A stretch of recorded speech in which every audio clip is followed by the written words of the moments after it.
Join Woodward Sports' own Jeff Iafrate along with special WSN guests for the most anticipated Lions season in decades. Filled with different surprises and expert analysis. You're not going to want to miss out. Go to our Woodward Sports YouTube channel on Sundays and tune in live from 9:30 to 11:30 a.m. Good morning, everybody. Welcome to the Morning Woodward Show here on the Woodward Sports Network. Man, it's a Wednesday. Lions are still NFC North champions. Pistons lose another one. What's new, guys, huh? Sky's blue? Sounds like the state of Detroit sports in 2023, but the first statement, the former, is a very happy one. I think we would all, with the Lions winning the NFC North, I think we would sacrifice pretty much anything for that. And you know what? We might just have to sacrifice the Detroit Pistons. Yeah, I'm going to get to that in a second. I want KG to put up the graphic I saw on Twitter yesterday. It was funny as hell. It was a little TikTok. I got you. But we'll save it for a second. Brandon Den, a.k.a. Detroit Kool-Aid, in the audio booth hanging out with us. He's on the stand today. We're going to try and get some answers for what just happened yesterday. Neil Rule was technically right. He said bet the 6.5. They lost by 6. So technically Neil was right. He did say a win. Part of him, he said, well, I'll sprinkle a couple dollars on a victory. Neil Rule was wrong there, but they did cover last night. Cade Cunningham was incredible. KG in the TD booth on the 1s and 2s with us as well. What up, KG, with the Pistons hat on? Yeah, it's a troll, man. Takes a lot of nuts to wear that. It does. Somebody got to support this damn team. Yeah, someone has to. Fans they were in there last night, deep. They were packed. It was loud. I saw the chants once again. They were saying "Go Pistons" the whole time until like the last 30 seconds of the game. But they were in there deep, man. Shout out to Detroit. There is no such thing as moving this team. You see the passion of Detroit fans. They did their job. Yeah, I think if the fans weren't saying sell the team, I'd be worried. They're passionate. They want a winner, and they see what the Lions are doing. Now, Cade Cunningham, before we get into the breakdown and all that, KG, I'm gonna need a second here. Put the camera on me. I gotta talk to Cade. Okay. Talk to him, Jeff. Cade Cunningham, I know it's frustrating. I know you're doing all you can. I see it. And you're playing well this year. You are. But you can't overcome this, Cade. You can't overcome this. This is bad. Now, the only ask I have of this front office and this ownership, do not let that man walk away. Do not let that man walk away.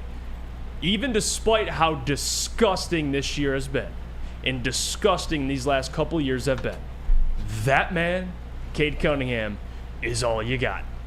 If he were to depart and you do not keep this man around long term, we're going to have some serious issues, some big issues. This thing is going to go from worse to even worse, if that's even possible, Sam Flannel. Cade Cunningham, I'm sorry. You had a 40 ball last night. I missed like 6 shots in total. Don't leave. Okay, I'm done. Well, it certainly wasn't Cade Cunningham's fault that they lost last night. I mean, Jaden Ivey gave you nothing. Isaiah Stewart gave you nothing. The bench, other than Alex Burks, gave you absolutely nothing. It's hard to watch Cade Cunningham fight his heart out and still come up with losses every single game. I mean, I'm not saying that other Pistons haven't stepped up at times, but Cade Cunningham as a whole throughout the whole season has had no help. I mean, you look at Jaden Ivey, he's regressed this year. I mean, whether it goes to lack of playing time or whatnot, he still hasn't had the season we all anticipated. Asar Thompson can only give you so much offensively as a rookie. He's obviously limited. Jalen Duren's been hurt for a lot of the year. He just came back. Killian Hayes is Killian Hayes. And Marcus Sasser, he's gotten inconsistent minutes and whatnot. The bottom line is that Cade Cunningham is in basketball hell right now, and it's not his fault. It's not your fault, Cade. Cade has actually had a damn good year, and that was last night was actually one of the best games I've ever seen him play in his life. Yeah, and that's why I say this thing can get from bad to worse if Cade were to leave, because at least you have a cornerstone. And the other pieces, you'll figure it out, right? Jaden Ivey, Asar Thompson, Jalen Duren is another guy that, again, he returned, he looked good. And he's a guy that you want to keep around long term. But Cade Cunningham, Kool-Aid, is the franchise. Yeah. And he is the last good thing we have for the Pistons. That a lot of pieces I like, but he's the guy. Yep. He's the guy. He's the guy you build around. He's the guy you have to go get a running mate for, because it's and when people see he dropped a 40 ball, it's like, oh, Cade played really well last night. Second time in a week he's dropped a 40 ball. But Brandon, he's doing it with opposing teams' defenses saying, we have to stop Cade Cunningham. And he's still putting out 40, only missed 6 shots on the night. It's impressive what he's doing. It's not like he has 3-4 other guys he can defer to and depend on. I mean, Bojan didn't shoot great from 3. He's typically another guy. He's the only other guy giving him close to 20. But for Cade, man, he's been on a heater lately. And he had some comments after the game you were talking about earlier. What did he say? Yeah, he wants to be the one to step to the podium and face the media. He said that, and it's crazy, man, that he's putting all of this on him right now. But he said last night, and I included this in the post-game article, every day I try to lead the squad, and I haven't been successful with that, so I feel it's only right I be the face of it. Monty Williams stepped to the podium and said Cade Cunningham was the first person to say something to the team when they got back to the locker room, and he said that Cade was telling the guys, y'all pick your heads up. Like, this is the crazy part. We're thinking that Cade Cunningham should be the one to be like, what the heck is going on here? Get me out of here. But instead, Cade Cunningham was the one in the locker room after doing everything he could to pull out a victory, telling the guys, pick your heads up, do not jump off the boat. Guys, stick together. I know how it could be to kind of go through this. We need to stick together. We don't need anybody individual.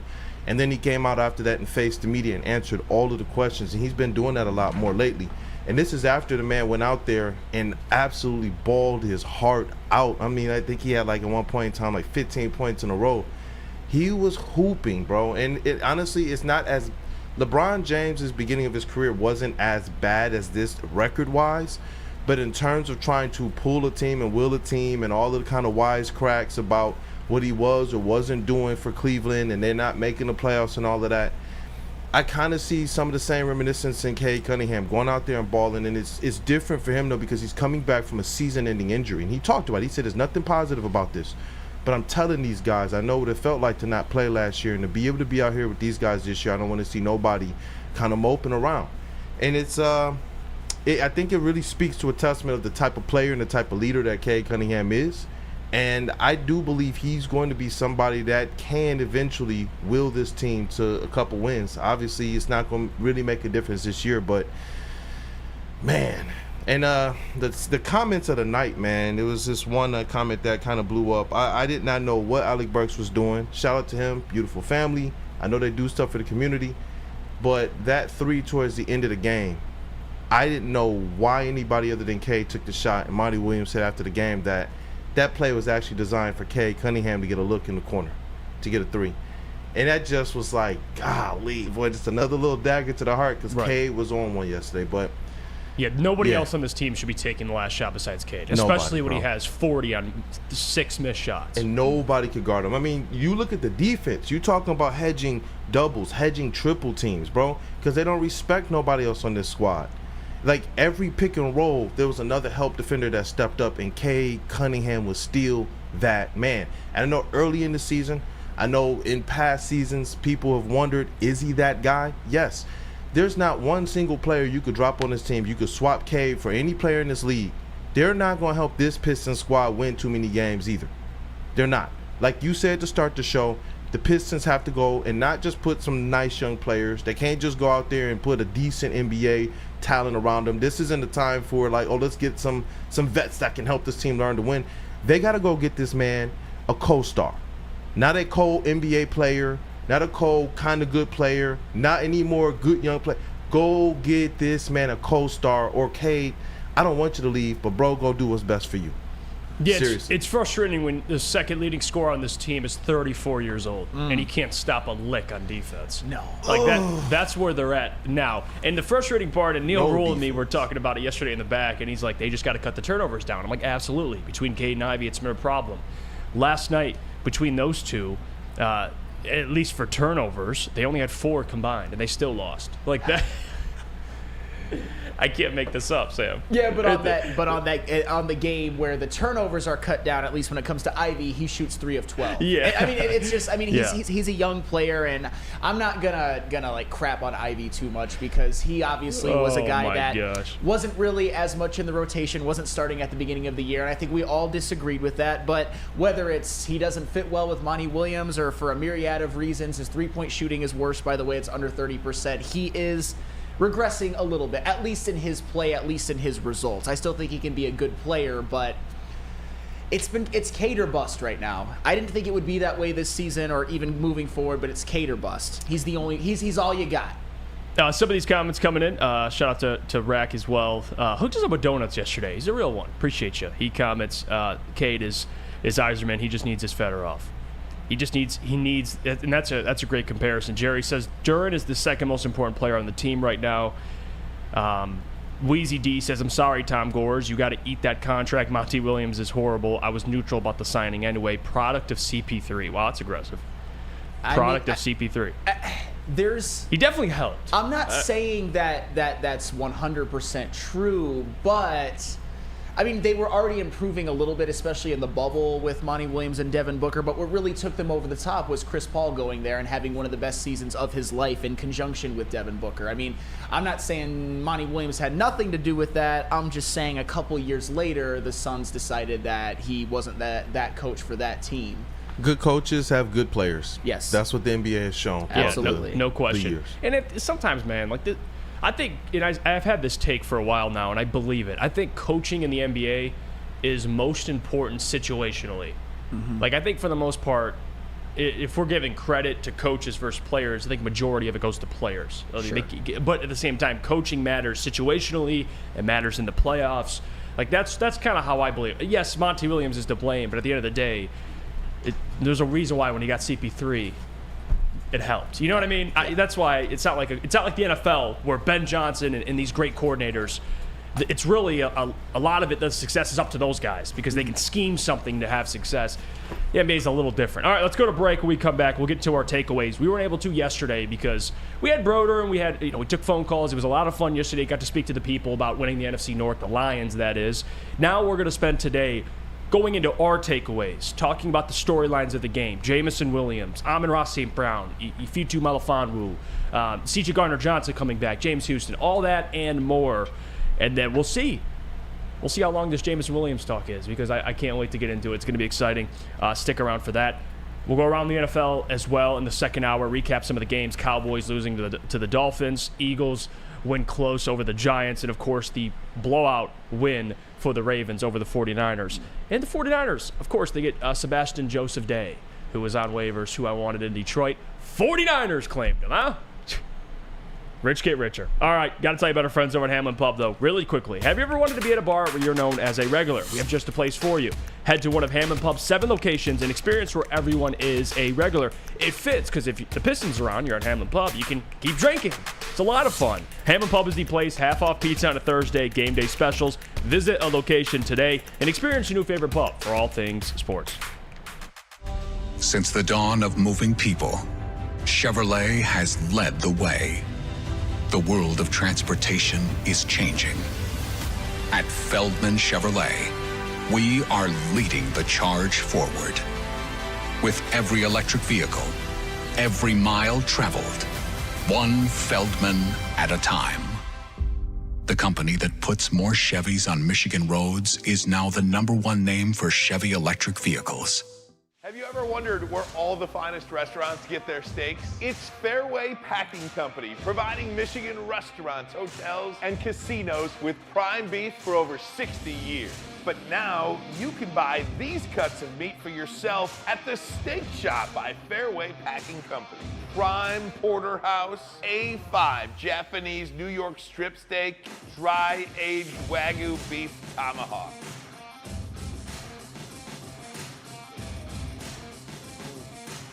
Delicious. Get to the Steak Shop today. Enjoy fine wine, have a private party, and get the finest cuts of meat anywhere. The Steak Shop on Mack Avenue in Grosse Pointe Woods, or order online, fairwaypacking.com. We've just received word. The world's cannabis supply has vanished. The public is outraged and has taken to the streets in response to this tragedy. The individual responsible acted alone, and we can only hope they will make things right soon.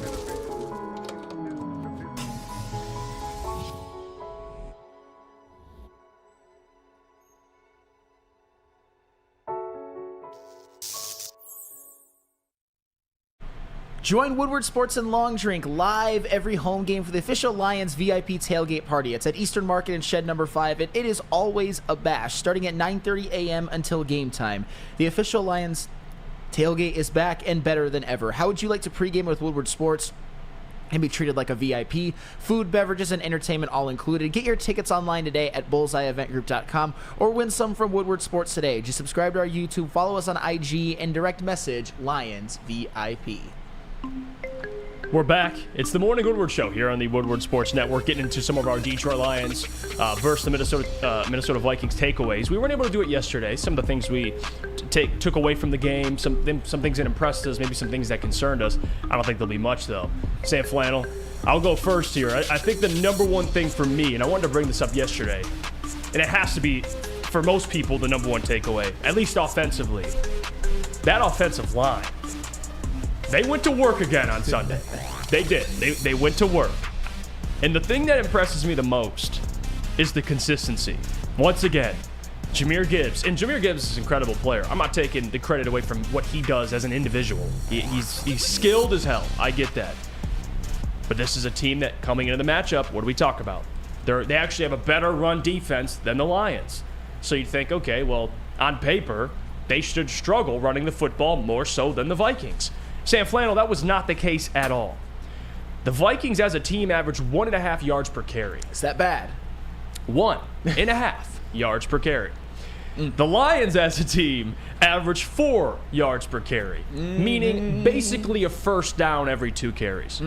So, again, when we have these discussions, guys, about run defenses and where they rank, that's why I consistently bring up, have they faced an offensive line like this?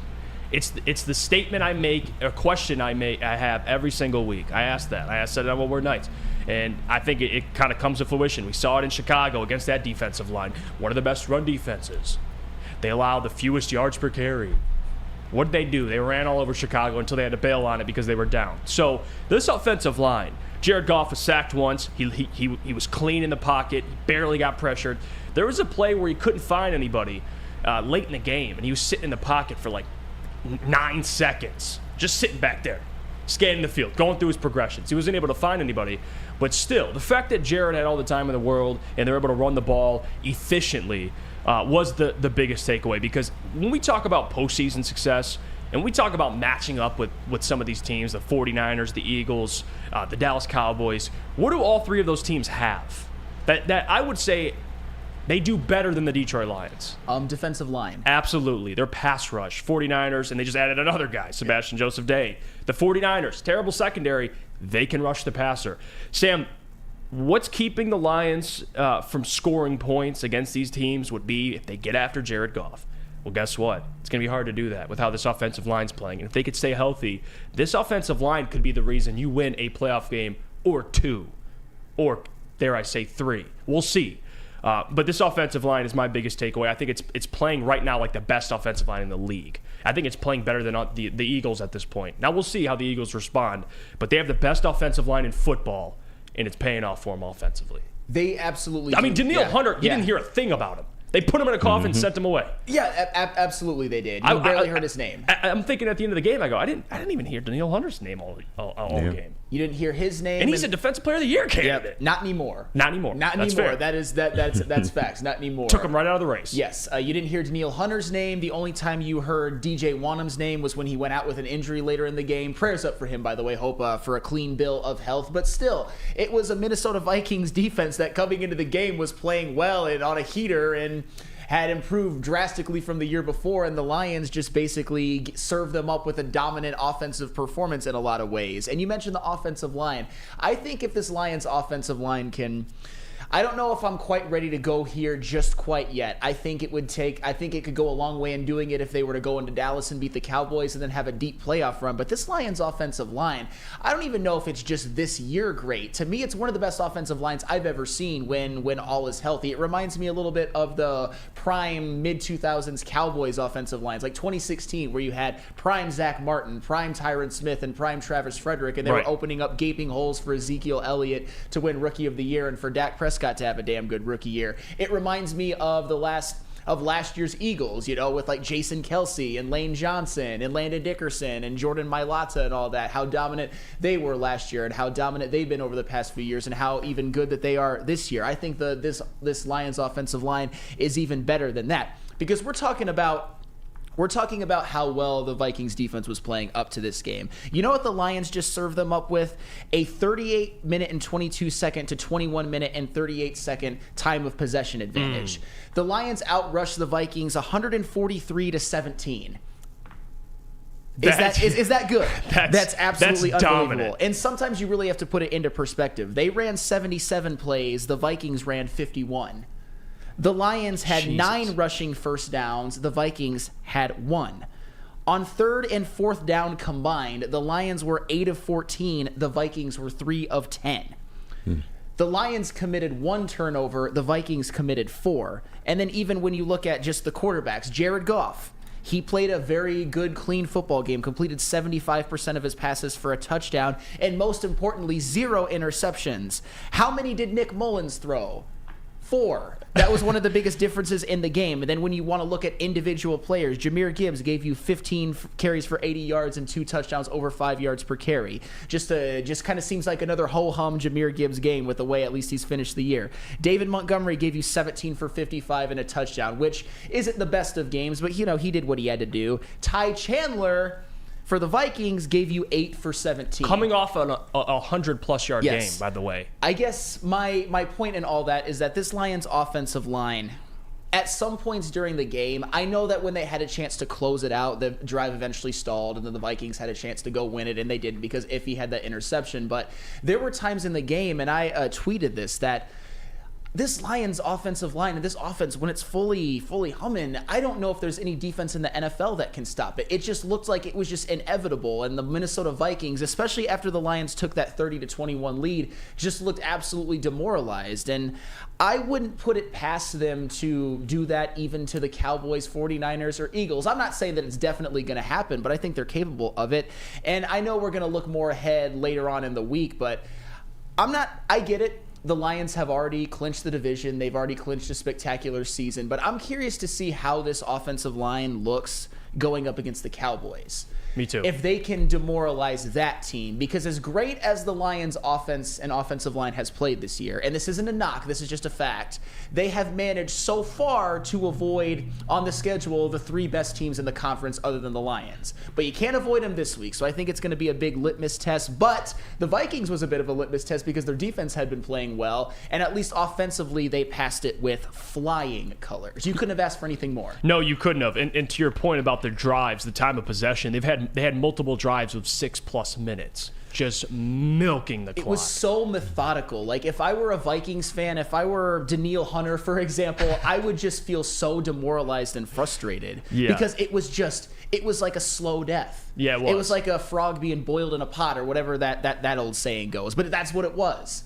It was just death by 1,000 paper cuts. If you're able to run the football, protect your quarterback, and stop the opposing team's run game, I mean, and I know stop is aggressive, but they actually stopped the run game. Stop. Like, not just slow down. No, Stop. not slow down. Like, stop right in its tracks. 8 carries for 17 yards for Ty Chandler.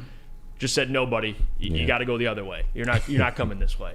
And if you could do those 3 things as an offensive line and a defensive line, Sam, you could beat anybody. Now, the other things factor in, right? The turnover battle. Are you taking care of the football? They obviously forced multiple turnovers on Nick Mullins, so that helps, of course. But the defense, I want to mention, too, because I got to give credit to Aaron Glenn for his adjustments. Sending DBs. Brian Branch had a sack. Iffy had 2 sacks, which Iffy's playing out of his mind. We'll get to him later. But AG's adjustments to, hey, this defensive line, they're not getting home as often as I'd like. Let's switch it up a little bit. Let's send some DBs. Let's send some safeties. And it's working out. So for AG in the defense, I think they made some great adjustments. Kirby Joseph, back-to-back seasons with at least 4 interceptions. Kirby Joseph had 2 big ones there. I mean, the man was celebrating before he even started running with the football. He picked the ball off and did like a prime celebratory little dance there and then started running. So got a little swag in him too. So Kirby Joseph had 2. Iffy obviously had the closing pick.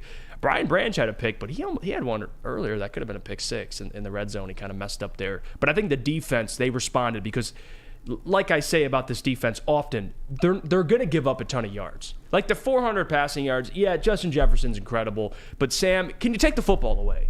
Can you be opportunistic? That's what matters. If you give up a ton of yards but you're taking the football away, it kind of all balances out. And you're facing a team this week in Dak Prescott and the Cowboys. And Dak's coming off his worst season in terms of interceptions. That's how you beat this team. And then you look at the offensive line. You saw Buffalo against the Cowboys. They doubled Micah Parsons. And this Lions offensive line, you could do that, considering you have guys that you trust. For Graham Glasgow, you have a Penei Sewell, Frank Ragnow, Jonah Jackson, Taylor Decker. If you double a Micah Parsons, you have faith in the other guys. Or if you want to play everyone just one-on-one, you could probably get away with that as well. So I think their offensive line and their defensive line, how they've been playing, yes, getting to the quarterback is something you obviously want to add in the draft. You want to add another edge rusher. But stopping the run, mixing it up on defense, despite the ton of yards they gave up, I get that.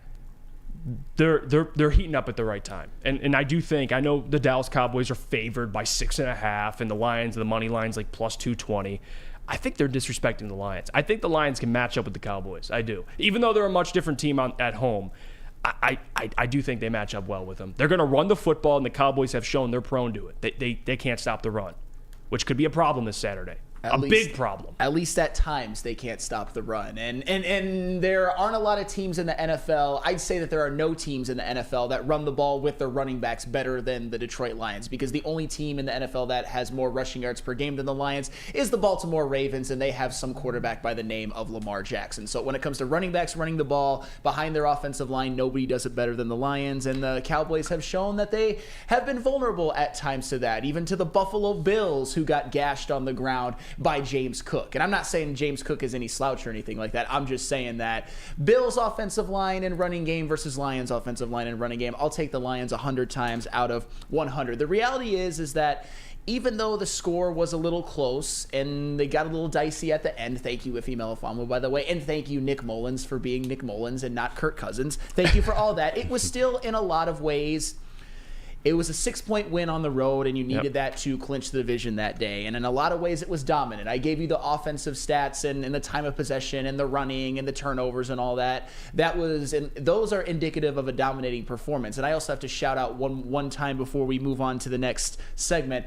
How about those safeties? The amount of splash plays that they made. I don't know if I've ever seen a Lions game in which the safeties made more splash plays than they did this past weekend. I mean, you had Ife Melifonwu with 2 sacks and the game-sealing pick. You had Kirby Joseph with 2 interceptions. And you had Brian Branch with a sack and an interception. I know we talk about the one that he dropped that could have been a pick 6, but you know what's funny? When the Lions played the Bears at Ford Field early on in the year, Jalen Johnson had a pick 6 that he dropped. And I believe they mentioned it in the broadcast when the Lions and Bears played each other at Soldier Field a couple weeks later. That was a bad day for Lions fans. But they mentioned in the broadcast that pick 6 that he dropped kept Jalen Johnson up all night. And you know why it kept him up all night? Because they lost. Right. Brian Branch, I'm not saying that Jalen Johnson didn't play a good game for the rest of the day, but Brian Branch and the team picked him up. He made up for it later on, so he didn't have to have that regret. So you can't say anything. I can't give these safeties enough credit and this offensive line and the offense enough credit. Just an unbelievable performance and a road win to clinch a division. Can't get any better than that. Yeah, that's well said, Sam. I think the safety play has been impressive. If he's added some juice into the secondary. Now, I'm still concerned about corner. Cam Sutton, yes. It's not really about Cam Sutton. It's who's on the opposing side of Cam Sutton. That's a problem. I mean, Kendall Vildor, solid at times, but he's not somebody that will be a long-term starter. That's just facts. And Jerry Jacobs at times plays well, at other times doesn't. So, again, when you're facing a guy like CeeDee Lamb, I know AG's philosophy on not having corners travel. I think he's switching that up a little bit. Have Cam Sutton on CeeDee Lamb the entirety of the football game, please. Because if not, even with Cam Sutton on him, CeeDee Lamb, Justin Jefferson did what he did this week and had those catches. CeeDee Lamb's another one, man. He's having a career year, so he could be a problem this week. That's a guy to watch. But in terms of Tony Pollard and the run game, I got no worries because they've shown consistently they can stop the run. Well, and as much as the cornerbacks struggled, and even Brian Branch and Kirby Joseph gave up some plays, but obviously they made up for it by taking the football away and sacking the quarterback. Despite all of that, sometimes a great player, and Justin Jefferson is certainly a great player, just makes some plays. There were certainly a couple where Nick Mullins was just, I know we mentioned it, I know a lot of shows mention it, just close his eyes, F it, Justin Jefferson's down there somewhere, and he would come down with it. Just making plays. Sometimes, Justin Jefferson, after that game, just a side note, I think he's still the best receiver in the league. I know people forgot about him because he missed a lot of games, but man, those are some plays that only he makes. And I think, me and Lucas have gotten into these debates, Devontae versus Justin Jefferson. He's a Devontae guy, which, again, you can't go wrong with Devontae freaking Adams. But Justin Jefferson, he's the real deal. The one says CeeDee Lamb ain't Justin Jefferson, though. What he did was creative player catching. And I'm not saying he is Justin Jefferson, but what I am saying is he's a problem. If you watch the Dolphins game last week, he had 100 yards in the first quarter. They didn't go to him the rest of the game. Like that guy, I'm telling you, that's the one concern with the secondary. But now you're getting C.J. Gardner-Johnson back. He's going to play nickel. You got Iffy out there. You got Kirby. We'll see what happens this week. I think just Cam Sutton, you have to travel with CeeDee Lamb. That's what I believe. Yeah, and CeeDee Lamb, he's another one that I would say has shut up a lot of the doubters. I mean, he's had that same leap that Amon-Ra St. Brown has had. After having a phenomenal year last year, just is even better this season. Hey, by the way, Amon-Ra St. Brown. Oh, we'll get to him. 1,400.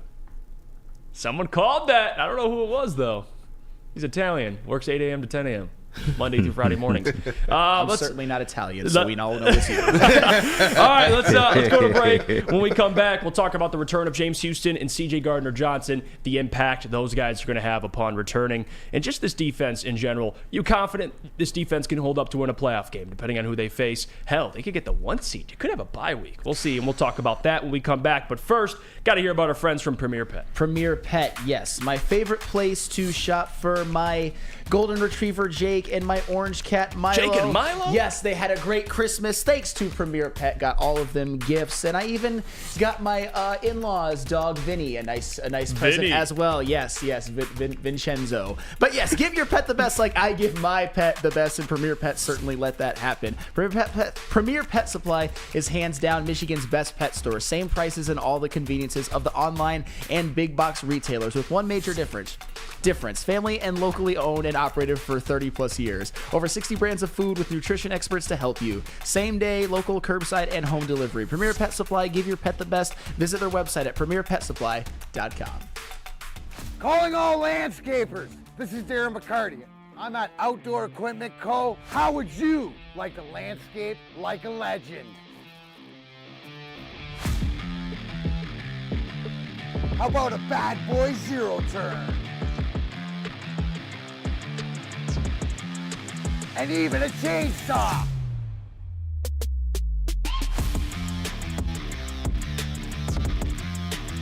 And even a weed whipper. Whether you landscape for your job or landscape for fun, get all your equipment from Outdoor Equip Co., the official equipment provider of Woodward Sports. Michigan grown, family owned. OutdoorEquipCo.com. Woodward Sports' own Tom Mazaway and Sam Stick Day will be hosting our Lions postgame show after every Lions game all season long. Tune into the Woodward Sports YouTube channel for his hot-off-the-press takes, game analysis, and Kool-Aid sipping celebrations. You won't want to miss it. Join Maz, Stick, and special guests each week immediately following every Lions game, exclusively on the WSN YouTube channel. Your home is your most important asset. Flexibility in the sales process is key. When you work with Mark White & Associates, you can cancel at any time, for any reason, without penalty.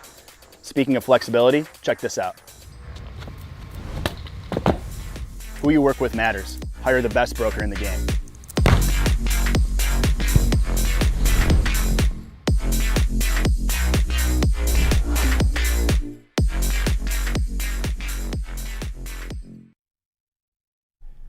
Let me tell you about our friends over at Jack Labrador. Even though Christmas has passed us, doesn't mean you can't get Jack Labrador. It's a fun game. We played it here at the office when, we got to experiment, play it as a group, and it was a lot of fun. We had some heated battles there, and Jack Labrador is the game to get. It'll change your gifting game. In your face, heads-up play that'll have you on the edge of your seat. It's the one deck that brings 3 games to the table. Perfect for lazy shoppers like you. Jack Labrador is the ultimate gift that keeps the fun going. Scan the QR code above or go to www.jacklabrador.com Woodward.com to get your decks today. We're back. It's the Morning Woodward Show here on the Woodward Sports Network. Appreciate you guys for tuning in. Seriously. Even the haters out there. We love you all. Thank you. It's Wednesday, talking Detroit Lions. Tomorrow we'll have John Macaroon on, the great John Macaroon.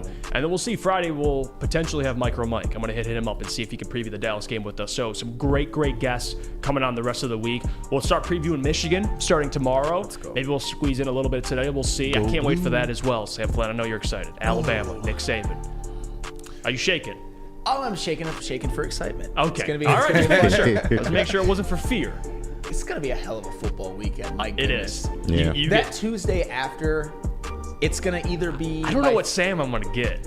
That's a great question. It all depends. As much as I'm excited about the Lions-Cowboys game, my mood the day after the Rose Bowl will be 1,000% dictated by what happens in that game. Oh, my gosh.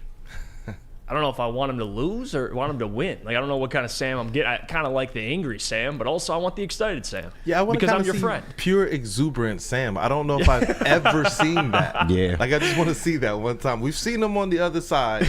I want to see the antithesis now, man. Thank you, Kool-Aid. I appreciate it. There you go. And I'm a Michigan fan, Hey, so. pissed off Sam gonna draw views, so Yeah.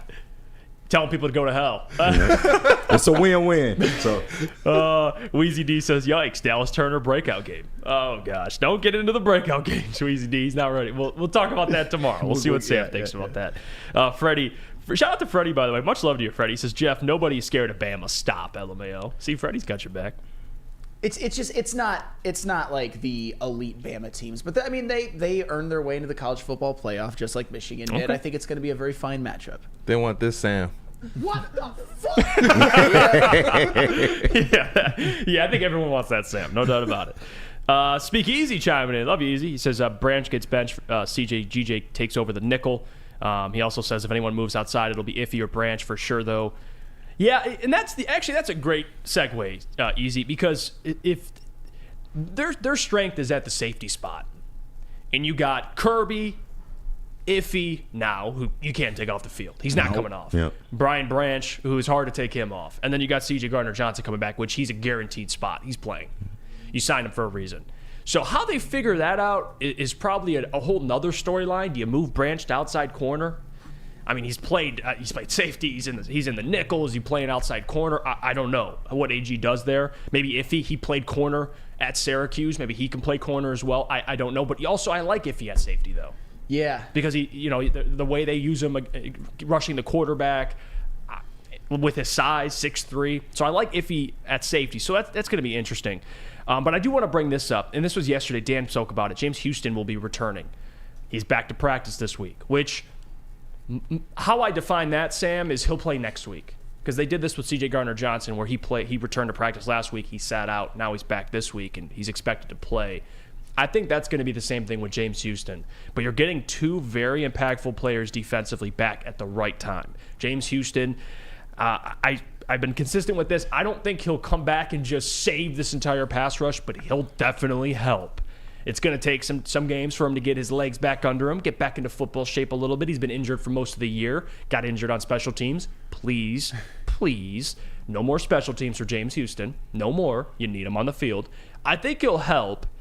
But C.J. Gardner-Johnson coming back will help as well. Two very, very important players to a defense that, again, C.J. Gardner-Johnson, what does he do best? Create turnovers. What does this team need to do better? They've done it better, but they need to keep doing it. Create turnovers. What does James Houston do? Get after the quarterback. What has this team been lacking? Getting pressure. Yeah. Getting after the quarterback. Getting sacks. So, Sam Flannel, two players that help their two biggest needs on defense. I'd say that's pretty good. Yes, and here's the thing. It's easy to say that just pluck them back into the lineup, James Houston and C.J. Gardner-Johnson, and everything is going to be okay. They're going to go back to normal. I think it's going to take them a little bit of time because you're not getting 100% of those players right away, although you might get close to it by the time of the playoffs, and that first-round bye would certainly help. So, Lions, it would behoove you to win out and for the Eagles and 49ers to lose the game. But all that being said, I got to give some credit to the Lions' defense this year because it hasn't been great.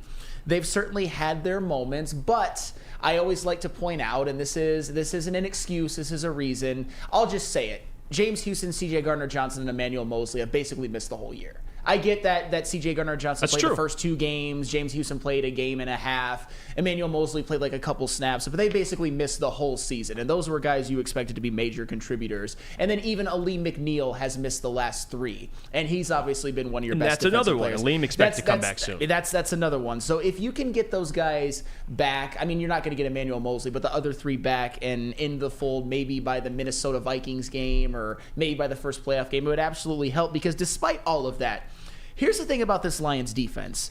They have done, when it comes to just the counting stats, they have improved from last year in pretty much everything, even the things that they haven't done very well. I mean, you look at this season.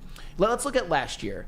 Last year, the Lions defense was 5th worst in score in points allowed per game. This season, they're the 9th worst, which isn't a huge jump, but I mentioned all the injuries, and that you also have to take into account pick sixes, fumble returns for touchdowns, the times where the Lions have turned the ball in their own territory, whether on downs or whether a Craig Reynolds fumble or whether a Jared Goff interception or whatnot. Those things have all happened this year, so they've still improved.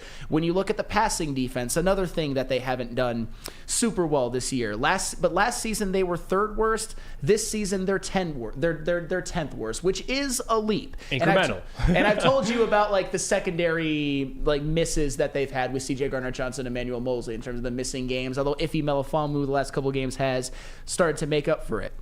Last season in yards allowed per game, the Lions were the worst in the NFL. This season they're the 15th best. That's top half of the league. Mm-hmm. And where it's really been impressive is last season, the Lions were 4th worst in the NFL in rushing defense, and this season, they're the 4th best, which is, I mean, the Lions defense hasn't been perfect, but they have done some things well, and they haven't really let a whole lot of teams get anything going on the ground. I know they struggled a bit against the Bears and against the Ravens, but who do those teams have? Right. Justin Fields and Lamar Jackson. Even though against the Ravens it was more Gus Edwards, but still, all that being said, they haven't really let a bunch of teams, especially when teams have poor running games, they come to Detroit and continue to have poor running games, and that's one of the things you need to do as a team that's trying to win and has won the division. I understand that the defense hasn't been perfect. They haven't, and I'll go back to this, and I hate to say it, but they haven't had to play the 49ers or the Eagles. They won't have to play the 49ers or the Eagles until the playoffs. They haven't had to play the Cowboys yet. Right. So I think this is going to be another game that, even though they've already clinched the division, it's a little bit of a litmus test, because the Cowboys, say what you want about them, they do score 30 points per game. We'll see. Is this defense good enough to, I would say, be I don't even want to say Super Bowl defense. The reality is this defense, as long as they create turnovers, as long as they bend but don't break, as long as they get a few key stops, as long as the offense is humming on the other side, what does the defense need to do? Maybe only give up 20 to 24 a game and create a turnover or two, and maybe they'll win. That's the thing. And with a couple of the players coming back, like C.J. Gardner-Johnson, like James Houston getting to the quarterback, like Aleem McNeil with pressure up the middle and run defense, I think it's going to be more likely to happen than not in at least a playoff game or two. I think this offense will keep them in a majority of games. That's why I say for this defense, if you're turning the ball over, being opportunistic, you turn the ball over despite how many yards they give up, you're getting after the quarterback, you're getting sacks. If you do those two things, this offense could still close games out for you. Yeah, absolutely. The offense is our strength. We know that. All we need is complementary football, guys. Absolutely. And one thing we were saying last year with the Lions offense being top 5, if we can just get the Lions defense to at least a top 20, top 15 type defense, then we'll win a lot of games. And you're kind of seeing that, especially down the stretch. This defense has really improved, and you see the Lions are coming on at the right time. So complementary football is really all you need, and just let the offense do what the offense does. But turnovers are absolutely key for that defense.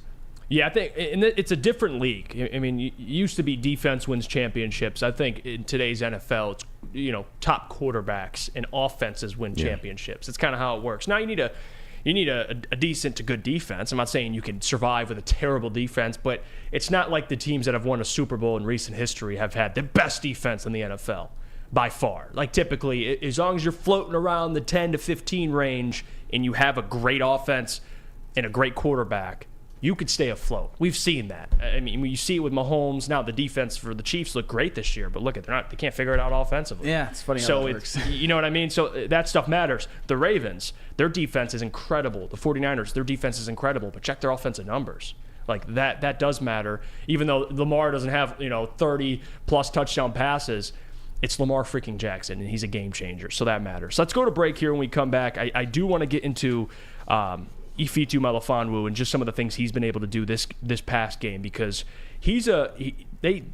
that's lightning in a bottle right there. He came at a perfect time when this secondary needed it. He's been playing super well. We'll go through some of the stats, what he's been doing over the last, 2 games, which is a crazy small sample size. But I'm telling you, I think Iffy, I know at first when he was drafted, people weren't really sure what he was.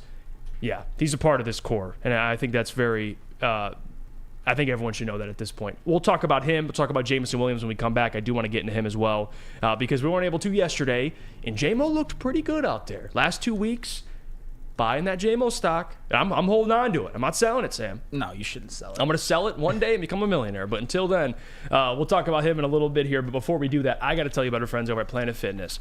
Home of the judgment-free zone, where anybody, and I mean anybody, can feel comfortable, work on their fitness goals. Planet Fitness. You might see the president there. The president, Neil Rule, was in attendance yesterday for the Pistons game. Didn't come out with a win, but still, Cade Cunningham knew that, and he went out and impressed the president. You can go out, see the president at Planet Fitness, $10 a month.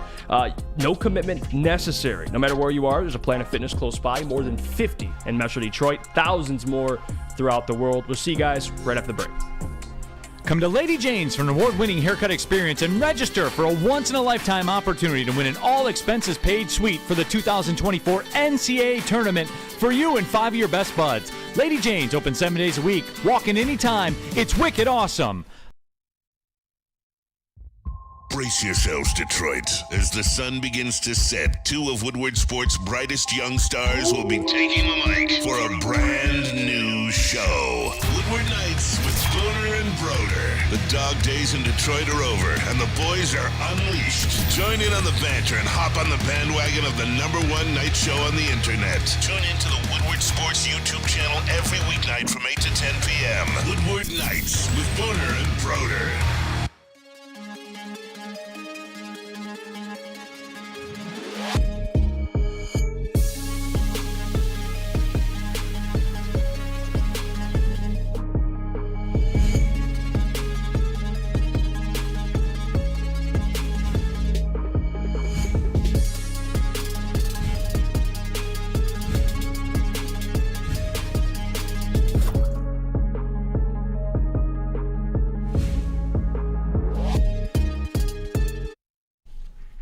Let me tell you about our friends over at Fairway Packing. For over 60 years, Fairway Packing Co. has provided Michigan's finest restaurants, hotels, and casinos with prime beef, Wagyu beef, and dry aged beef. Experience the Fairway difference for yourself today.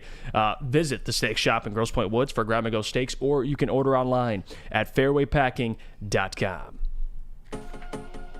We're back.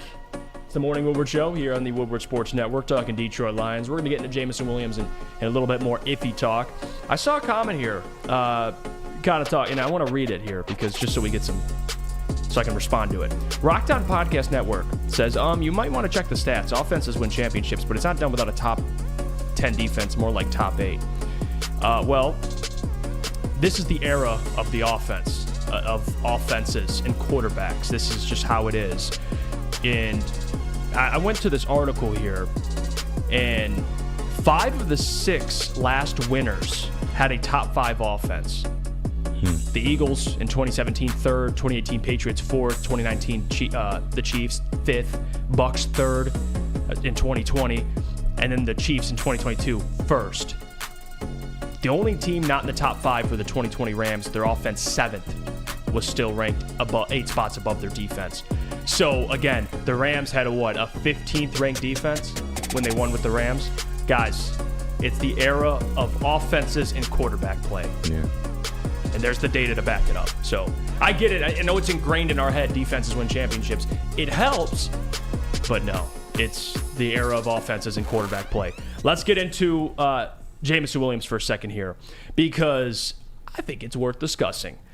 And I want to bring this up for context, and just before we get into what he's been doing the last 2 weeks, because we will get to that. But just something I bring up a lot, snap count, which I think matters when you bring up Jameson Williams' career. Because you go back, and actually Rack brought this up, and so I'll give credit to him. We were chopping it up in the office. He stopped by and visited the guys in the back here at Woodward Sports, and we're talking about Jameson Williams, and he brought up a point that I knew but I didn't think about. Jameson didn't play really a lot in college at all. He didn't play at Ohio State. He played 1 year at Alabama, then was drafted into the NFL. Drafted to the Lions. Missed a majority of his first year and was suspended the first 6 games the following year. Now, he does deserve blame for the suspension. It was dumb. I didn't like the suspension. I didn't like the rule itself. It was that's me though. But regardless, he was suspended. So again, he's not absolved from blame. But if you look at from last year to this year, total number of offensive snaps in totality, 478. Okay, the last year and a half, roughly. And then you go back to St. Brown's rookie year. He had double the snaps in 14 games. Jameson Williams so far has played around 17 games in his career. So about the same games, St. Brown has had double the snaps his rookie year. So when we bring up targets and we bring up snaps, being on the field and getting targets, that equates, especially if you don't drop the football, which he's been a lot better at that. I know early on that was the big conversation. That equates to stats. Like if you're playing a lot and you're getting targeted, you give him an opportunity, that can equate to stats. In the last 2 weeks, the snap count has been increasing, or the last couple of weeks. And Sam Flannel, I think we're starting to see him used the way that I wanted him to be used. Not just, a gadget. Not just hey, we're going to throw a deep shot to him once or twice and we'll call it that. We'll call it a day after that. They're using them in different ways. They're targeting them early. And the routes that Khalif Raymond was running before J-Mo fully got back, you see J-Mo running those routes, the little drag routes. Give him a 10-yard dump off and let him just get yak. That's what Jameson could do with his speed. Him and Goff are on the same page, and Goff is starting to trust him more and more. And I absolutely love that Ben Johnson, and I don't think these guys don't check social media. I don't think that Ben Johnson has seen the discussions, but they're using him more, and it's paying off. Jameson Williams, his stock is rising. In this team, what are they missing on offense in terms of their wide receiver core? A number 2. They have Amon-Ra St. Brown, and I'd say their number 2, Sam Laporta, a tight end, which isn't bad. I mean, nowadays, tight ends are basically wide receivers, so I don't have an issue with that. But a number 2 wide out, or a guy that can move around, a wide receiver. And J-Mo's kind of starting to creep up and take that spot.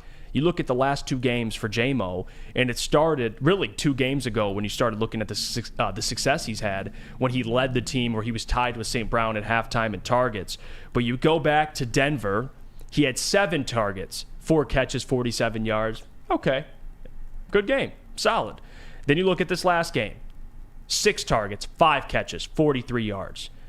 And again, made another guy miss. That's what he's been doing with the football, making guys miss, which honestly is something we haven't really seen a lot of because they haven't really given him the ball in space. It's more just deep shots, allowing him to run like a track athlete. But now they're giving him the football and kind of let him make plays. Sam, it's paying off. And I think Jameson Williams is only going to get better. And that's why I brought up the snap count, because he hasn't played a ton in the NFL. So the more experience he gets, the more time he's out there making plays, getting used to the NFL, getting comfortable. He only played a year in college.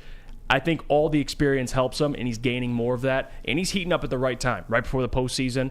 He's a weapon that I'm happy the Detroit Lions are utilizing. Because I've always been a J-Mo fan, and I know we've had these arguments, and I agree that he's not absolved from any blame. I don't want to say that. But he's proven people that he can be a piece of this team for the long term. One thing I found kind of interesting, especially with the way they've used him in the last couple of games. You look back to some of his highlights earlier on in the year. You look at the Tampa Bay game where he caught that long touchdown pass to put the game out of reach. That wasn't a game where he was on the field a lot, but when they needed him to be that deployed weapon, he certainly was that and made the big play in the game. You look at the game against the Chicago Bears where they were down by 12, were looking to cut the Bears lead and then get a stop and then get the ball back. One of the ways you do that, especially when there's not a lot of time on the clock, is you need to hit a big play, and they did to Jameson Williams. But even during that game, you didn't see him on the field a ton. He wasn't getting some of those timing routes that he's now getting. You look at the New Orleans Saints game, he scored on like an end around. That was obviously a huge play in the game, but that was another one where it's like, They're not targeting him a lot. He's not on the field as much as maybe you'd like. But in these last couple of games, I've noticed that he's getting a lot of those same routes that they were giving to guys like Josh Reynolds earlier on in the year, guys like Khalif Raymond, those timing routes. Because one of the things that I noticed when watching the game, and I think this is impressive about the Lions offense when it's humming, is a lot of those throws Jared Goff is making are at his drop back just right on time. Those routes on the sideline, those routes down the middle, and most of them throughout Jared Goff's career in Detroit have gone to Amon-Ra St. Brown, and then this year Sam Laporta, and at the beginning of the year Josh Reynolds. But they clearly, this Ben Johnson, the Lions coaching staff, Jared Goff, they trust that Jameson Williams is going to make the plays. He's going to make those 3rd and 7 catches that are going to result in first downs. He's going to make those catches in traffic. He's going to make those ones on the sideline where he has very little room, but he still manages to juke a guy out of their shoes, and I'll give him a lot of credit for that. So Jameson Williams is turning into a guy who may turn out to be the number 2 wide receiver, not just a gimmicky player who runs go routes and gets end arounds. He's becoming more of a complete receiver like he was at Alabama. I still want to see him have that game or that play where he catches a short pass and takes it to the house. I still want to see him have that game where he maybe gets like 6 catches for 100 and some yards and a touchdown. But I like the way that they're using him more now, especially because they obviously have faith that he could be an every down receiver. And you haven't seen that throughout much of the year, but in the last 2 games you have. And kudos to Jameson Williams for that. Yeah, and no doubt. I want KG's opinion on this, too, because, KG, we've been in kind of lockstep with JMO. You believe in his potential. How does it feel to kind of see him get the targets? I mean, 6 targets, 7 targets. I think that's going to continue, hopefully. Yeah, it's validation, man, because this guy, he's been working hard the whole season. And the difference between like a Khalif Raymond 11-yard, route and a JMO 11-yard route is JMO's can go for like 44 in a touchdown. That's why we've been screaming, like, you have to get the ball in this guy's hands. Get the ball to your best playmakers in space and watch them work. And you're, like Sam said, you're starting to see more of what this guy can do. He can catch in traffic. He can catch on the sideline. You're seeing more of his route tree now. He's becoming more of a complete receiver, but you can only do that when you're being targeted. And it just seems like Jared Goff is finally starting to gain trust with JMO, and you're seeing the results. Yeah, you're speaking facts, KG. I'm with you. And you brought up a great point, too. It's not just the receptions, it's how he's getting the football. He made a tough catch against the Broncos. Yeah. Like, both hands ready to catch the football. Like, it's not just what he's doing, it's how he's doing it. It's like, okay, he's showing us more and more, which is a positive thing. Will Herban says Pistons hat today is crazy. He said, damn, KG hey, with the man, Pistons. Somebody got to support this bullshit. Somebody has to. Somebody got to carry the boats. Brandon, what about you on JMO? I know you've been high on him. Just how his play as of late. Yeah, I think his play of late, I think it's more a thing. It speaks to the comfortability that Jared Goff is getting with Jameson Williams. Early in the season, it looked like they couldn't get their timing right, like their chemistry was just off, and I think it plays to the fact that Jameson has just missed some time. Right. As they've gotten more comfortable, it seems like, and Jared Goff talked about it, they've had the opportunity to really, really go and target this guy, and we're seeing exactly what he can do. I'm hoping that the targets continue to go up. Like, yes. I know Terry Foster, the great man, he was talking about it on Woodward and Maine, the Lions Insider Show here, hosted by Matt and Gabby, that he wants to see him get targeted like 11, 12, 13 times a game. Right. Hold on. Okay. That's where I'm going to stop. Trust me, selfishly, absolutely. Because you got to give Amon-Ra his 14. It's a lot of weapons on this squad. That's why, because that's where me and Sam agree. It's hard. You got a lot of mouths to feed. I mean, selfishly, I would love if Jameson got. I think 6 to 7 is money, because if he can catch 5 of those a game with his yards per catch and his yak, he can get you 60, 70 yards. And that's where I was going to. Like, me personally, I believe 7 to 8 targets a game, especially if his hands are looking as sure as they have over the last couple of weeks. He's held onto the ball through some big hits. He's held onto the ball going through the middle, catching it, and really finding a way to get him in space. Another thing that I want to see the Lions hopefully do a little bit more of is add some of those wrinkles where they get him incorporated in the run game and some reverses, and really allowing him to allow his speed to make a difference in space. Absolutely. That's something I definitely want to see the Lions do a little bit more of. And with the type of offensive coordinator that Ben Johnson is, I already know he got those wrinkles all the way, already ready for this squad. I wouldn't be surprised to see something like that kind of come to fruition against the Dallas Cowboys. I want to read some of these comments. People are preaching facts in the chat. Got to give him some credit here. Silent says, I love how he's catching with his hands now, which makes him much more of a friendly target. Wheezy D says they actually have him an opportunity instead of giving Amon-Ra St. Brown all the in routes. Give J-Mo some. There you go. Max Mayer, I think J-Mo's yak in the Broncos and Vikings game shows growth. James says, I think Benny Johnson is creating plays that make J-Mo move up the progressions. I know John Macroon asked J-Mo about that, and he's like, hey, most of these plays, I'm not the first option, the first read, or even sometimes the second read, which, that's going to happen. You got St. Brown and Sam Laporta who are playing out of their minds. Of course, those guys should be the number 1 and 2 progressions for Jared Goff. Get the football to one of those guys and then kind of figure out after that. But the fact that they're utilizing J-Mo, drawing up some plays for him, it is positive. There's no doubt about that. Danny Sullivan, 5 for 60 from the 12th overall pick. This is what we want. I will admit, if you're a 12th overall pick, absolutely you should be a number 1 wide receiver. I'll admit that. But what are we going to do now about it? He's already drafted. He's here. If you could at least just be a number 2, Sam, I'll take it. But I'm not going to sit here and argue that you draft a guy 12 to be your number 2 wide receiver. I got nothing for that. I mean, because he is right. And I don't think this is the day to really be crapping on anyone when it comes to the Detroit Lions. I'm not saying he was doing that. I get his point 100%. And in principle, I agree with that. That's why, and here, I'll make a statement that might sound a little bit, you might not like it at first, but I just have to put this out there. Uh-oh. Jameson Williams is the people who are now saying that he is unequivocally not a bust, and anybody who even mentioned that are crazy. I don't think he's earned that quite yet. But he is making plays, and he is becoming more involved into the offense on a team that's winning. And I think people like Terry Foster who say, what are you going to say? Give him 20 targets next game is a little crazy because you don't need to. Because here's the thing. When Jared Goff is your quarterback, and this is not a knock on Jared Goff at all, you are going to need receivers like Amon-Ra St. Brown who can run those short, concise routes, and the timing can be perfect. You're going to need a safety blanket like Sam Laporta who obviously Jared Goff has great chemistry with and can also run the timing routes very, very well. Jameson Williams, to me, will never be as good of a possession receiver as those two are. Yes.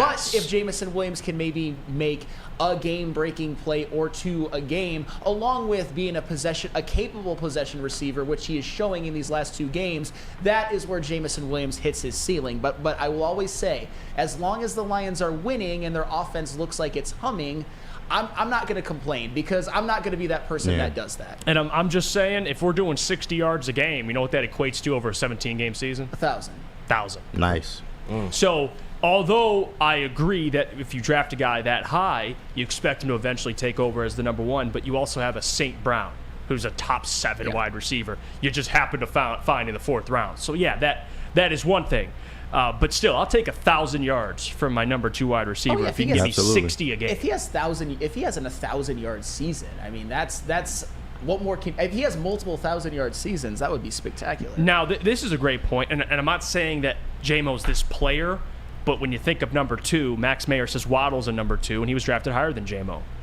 Yeah, but Waddle's had 1,000 yards every year he's played. So for J-Mo, if he does get 1,000 and he's a number 2 option next year, the following year, whatever, I'll take it. And he might not be a number 2 receiver forever, but when a guy like Amon-Ra St. Brown emerges like he has, that might render Jameson Williams the number 2, but they're just different kind of players. Maybe they can be 1A and 1B someday and just be used a little bit differently. It could happen. And for the record, I'm not saying that Jameson Williams is a bust or I think that he will be a bust. I'm just saying that he hasn't done enough for people to say, oh my goodness, he's unequivocally not a bust and everything you said was wrong. I think he's getting there, and I hope that it does get to that point, but I don't think he's there quite yet. That's all. And another guy to bring up, and actually I'll give credit to Booner for this because he brought this up first. A good comparison for him, or a player he should, at least if you look at the situation, how he would be used is like a Devonta Smith, I think, with the Eagles. Again, another guy who's had 1,000 yards, but just how he plays alongside AJ,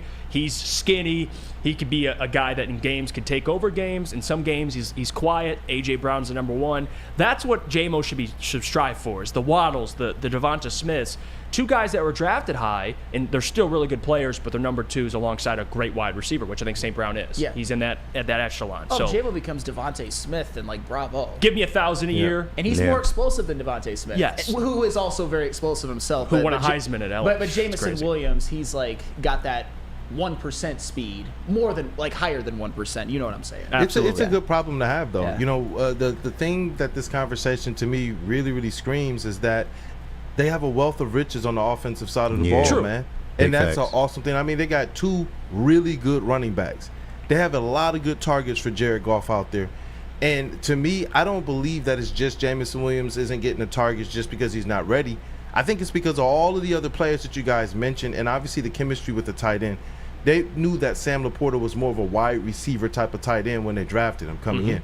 And we've seen our quarterbacks here throughout history of the Lions franchise have major success with tight ends. Right. You know, adding a Jamison Williams to that and allowing him to just kind of get up to speed, especially given what you talked about, you know, not that much experience in college coming into the NFL and needing to kind of get comfortable himself in his own skin. You know, it's a great problem for the Detroit Lions to have, and I do believe that Jamison Williams, as this thing continues to go on, is going to be a plus. I really do. I think for JMO, it'd be nice that, and I don't want anybody to get injured for St. Brown. He's been healthy for the majority of his career, and that's a good thing.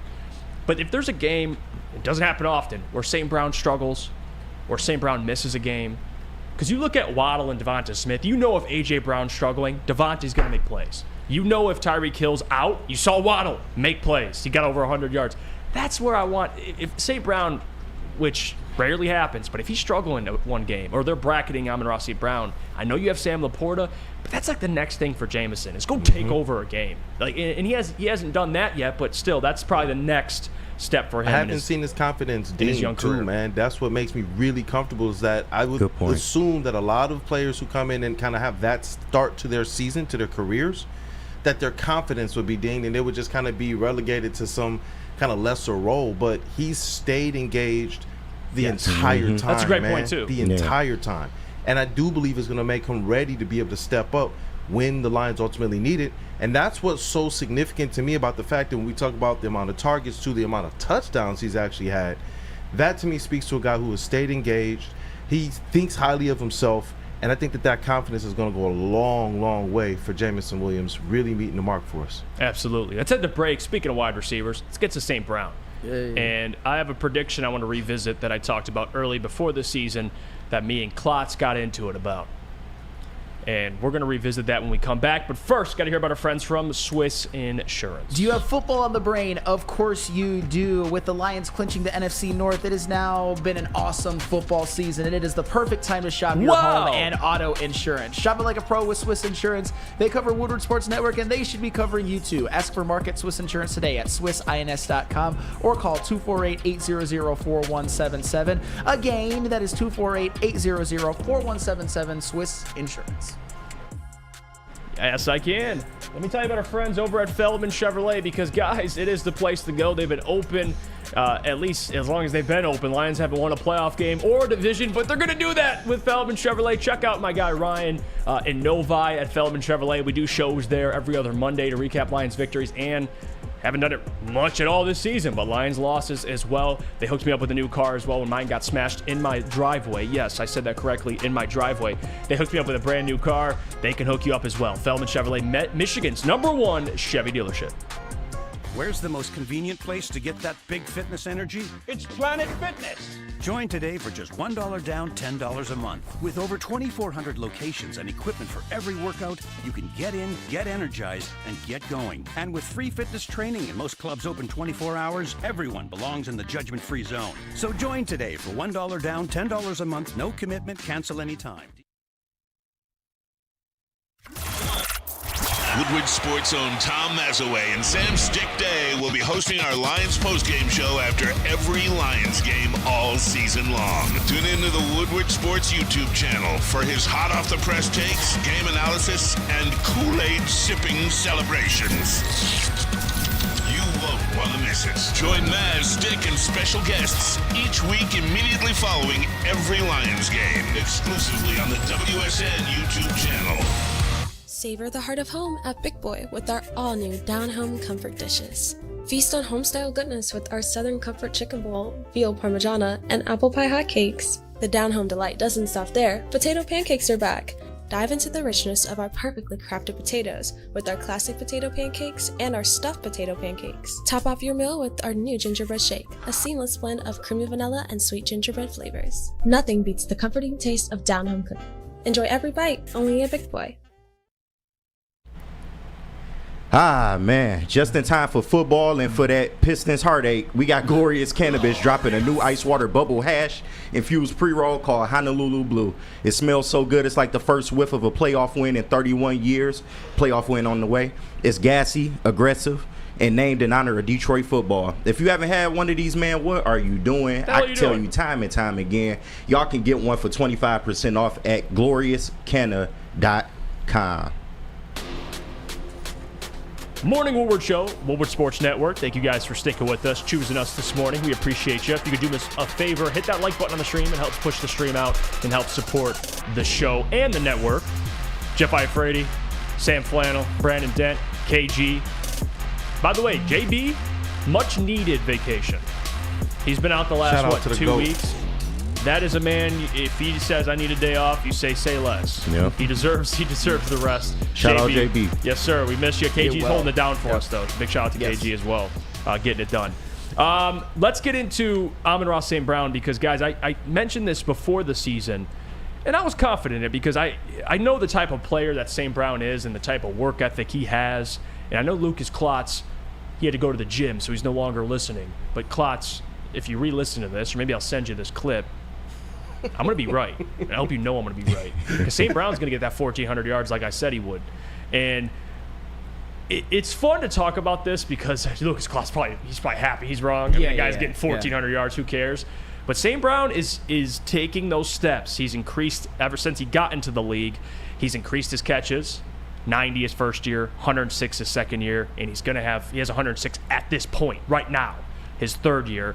He's going to clear that. So every year since he's been in the NFL, he's increased in catches, he's increased in yards, and he's increased in touchdowns. Yes.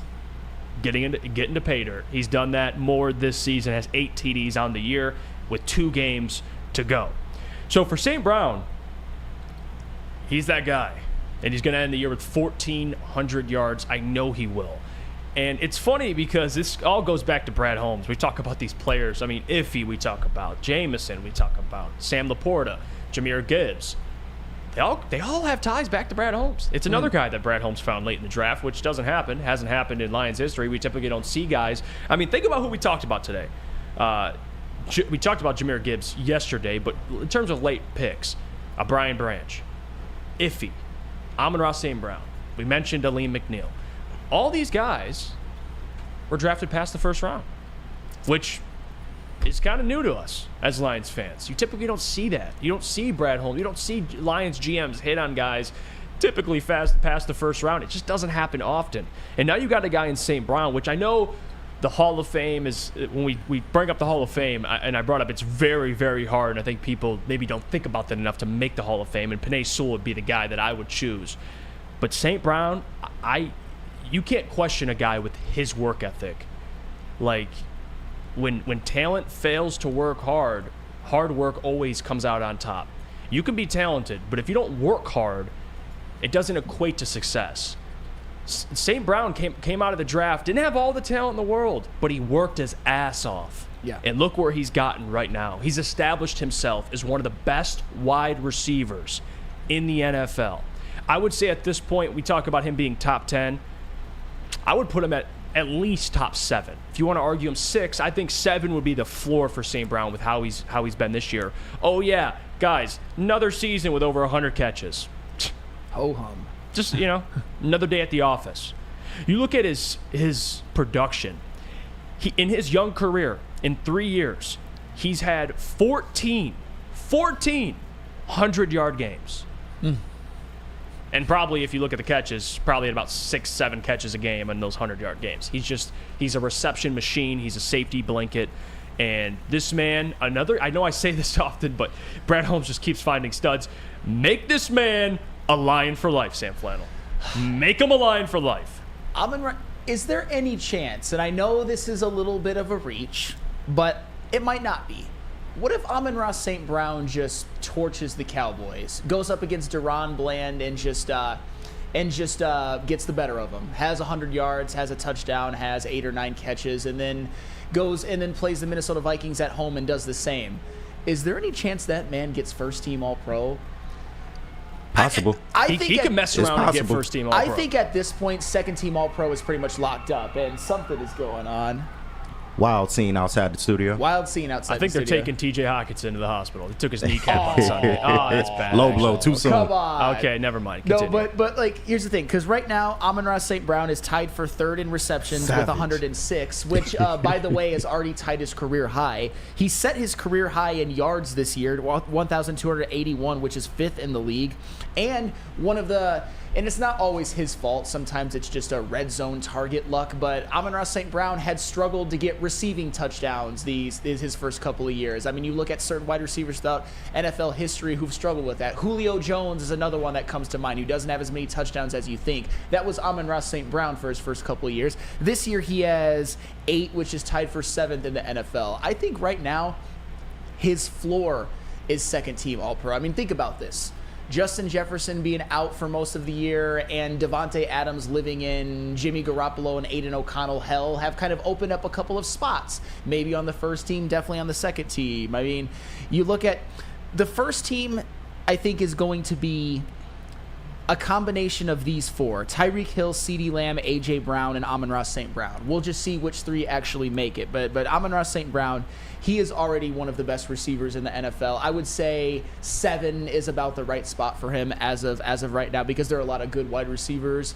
But he is one of the best draft picks in Detroit Lions history, a 4th rounder coming in and pretty much dominating from, I wouldn't say day one, but ever since Ben Johnson got elevated, you even look at the end of 2021, all of last year and all of this year, and he has made all of the improvements that we were calling for, because last year he had a damn good year, but this year he's resetting career highs with 2 games left. It's unbelievable, and he missed a game. He's 5th in yards, and he's 6th in yards per game, and he's missed a game. Guys, he's the real deal. Sheesh. He's the real deal. You look at who he's behind. Puka Nacua, which is crazy. Yeah. Like, he should be Offensive Rookie of the Year. If Stroud doesn't come back, then he's going to have 1,500 yards. He's going to break the record, probably. Yes, as a rookie. Puka Nacua out of BYU. Mormontown. He's about to come in and drop 1,500 on the league. Shout out to you, Puka. But Amon-Ra St. Brown's 5th. The only 4 players in front of him, Puka Nacua, A.J. Brown, CeeDee Lamb, Tyreek Hill. To your point, Keenan Allen's missing games. Amari Cooper's he's now with Joe Flacco. He had another 200. He had a 200-yard game over the weekend.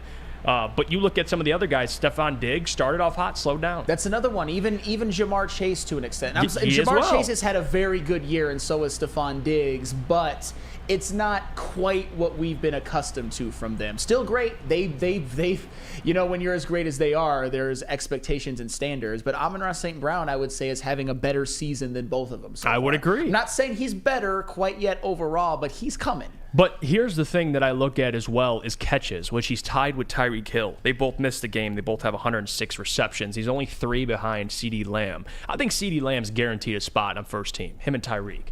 Those 2 are having huge years. Now, after that, though, Sam, everything's debatable. The floor is second team. You're absolutely right. The floor is second team. Floor. Absolute floor. A.J. Brown probably has the first team locked up, but I don't know.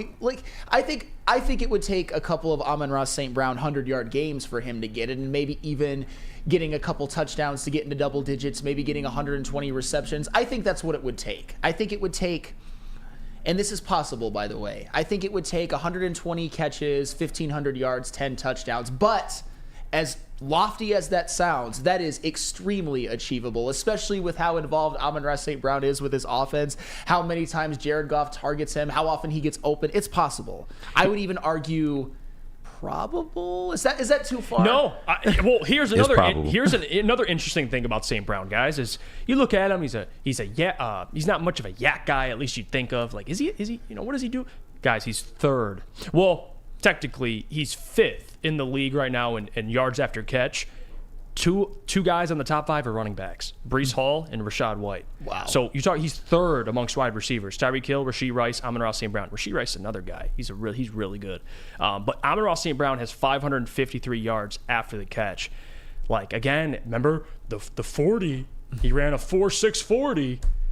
Football speed, guys. Football speed. That's what matters. And he's, again, third amongst wide receivers in YAC, fifth in yards, sixth in yards per game. He has more touchdowns than A.J. Brown.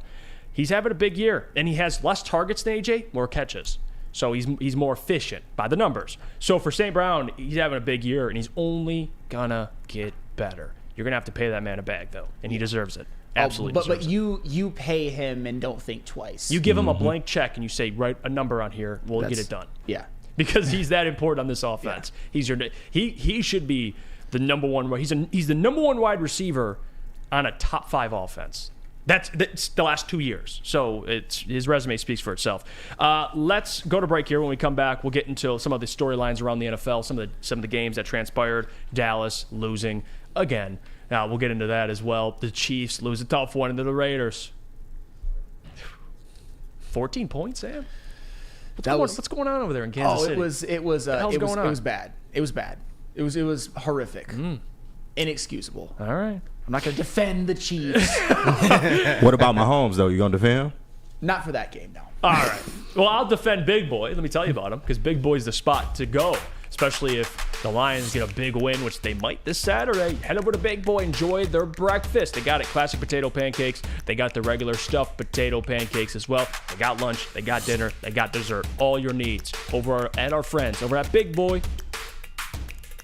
Savor the heart of home at Big Boy with our all-new down-home comfort dishes. Feast on home-style goodness with our Southern Comfort Chicken Bowl, veal parmigiana, and apple pie hotcakes. The down-home delight doesn't stop there. Potato pancakes are back. Dive into the richness of our perfectly crafted potatoes with our classic potato pancakes and our stuffed potato pancakes. Top off your meal with our new gingerbread shake, a seamless blend of creamy vanilla and sweet gingerbread flavors. Nothing beats the comforting taste of down-home cooking. Enjoy every bite, only at Big Boy. Stop searching for a vehicle and start finding one. Les Stanford Chevrolet Cadillac makes it easy. We harness the power of multiple dealerships and own the biggest selection of GM brands in the area to get you the car you need. With the Les Stanford Group, you'll have access to 4 different dealerships, providing you with more makes, more models, and more choices. We're connected to more than 1,000 vehicles, and with so many high-quality CPO vehicles available, you'll find new car quality at pre-owned prices. You can start and end your search at lesstanford.com today.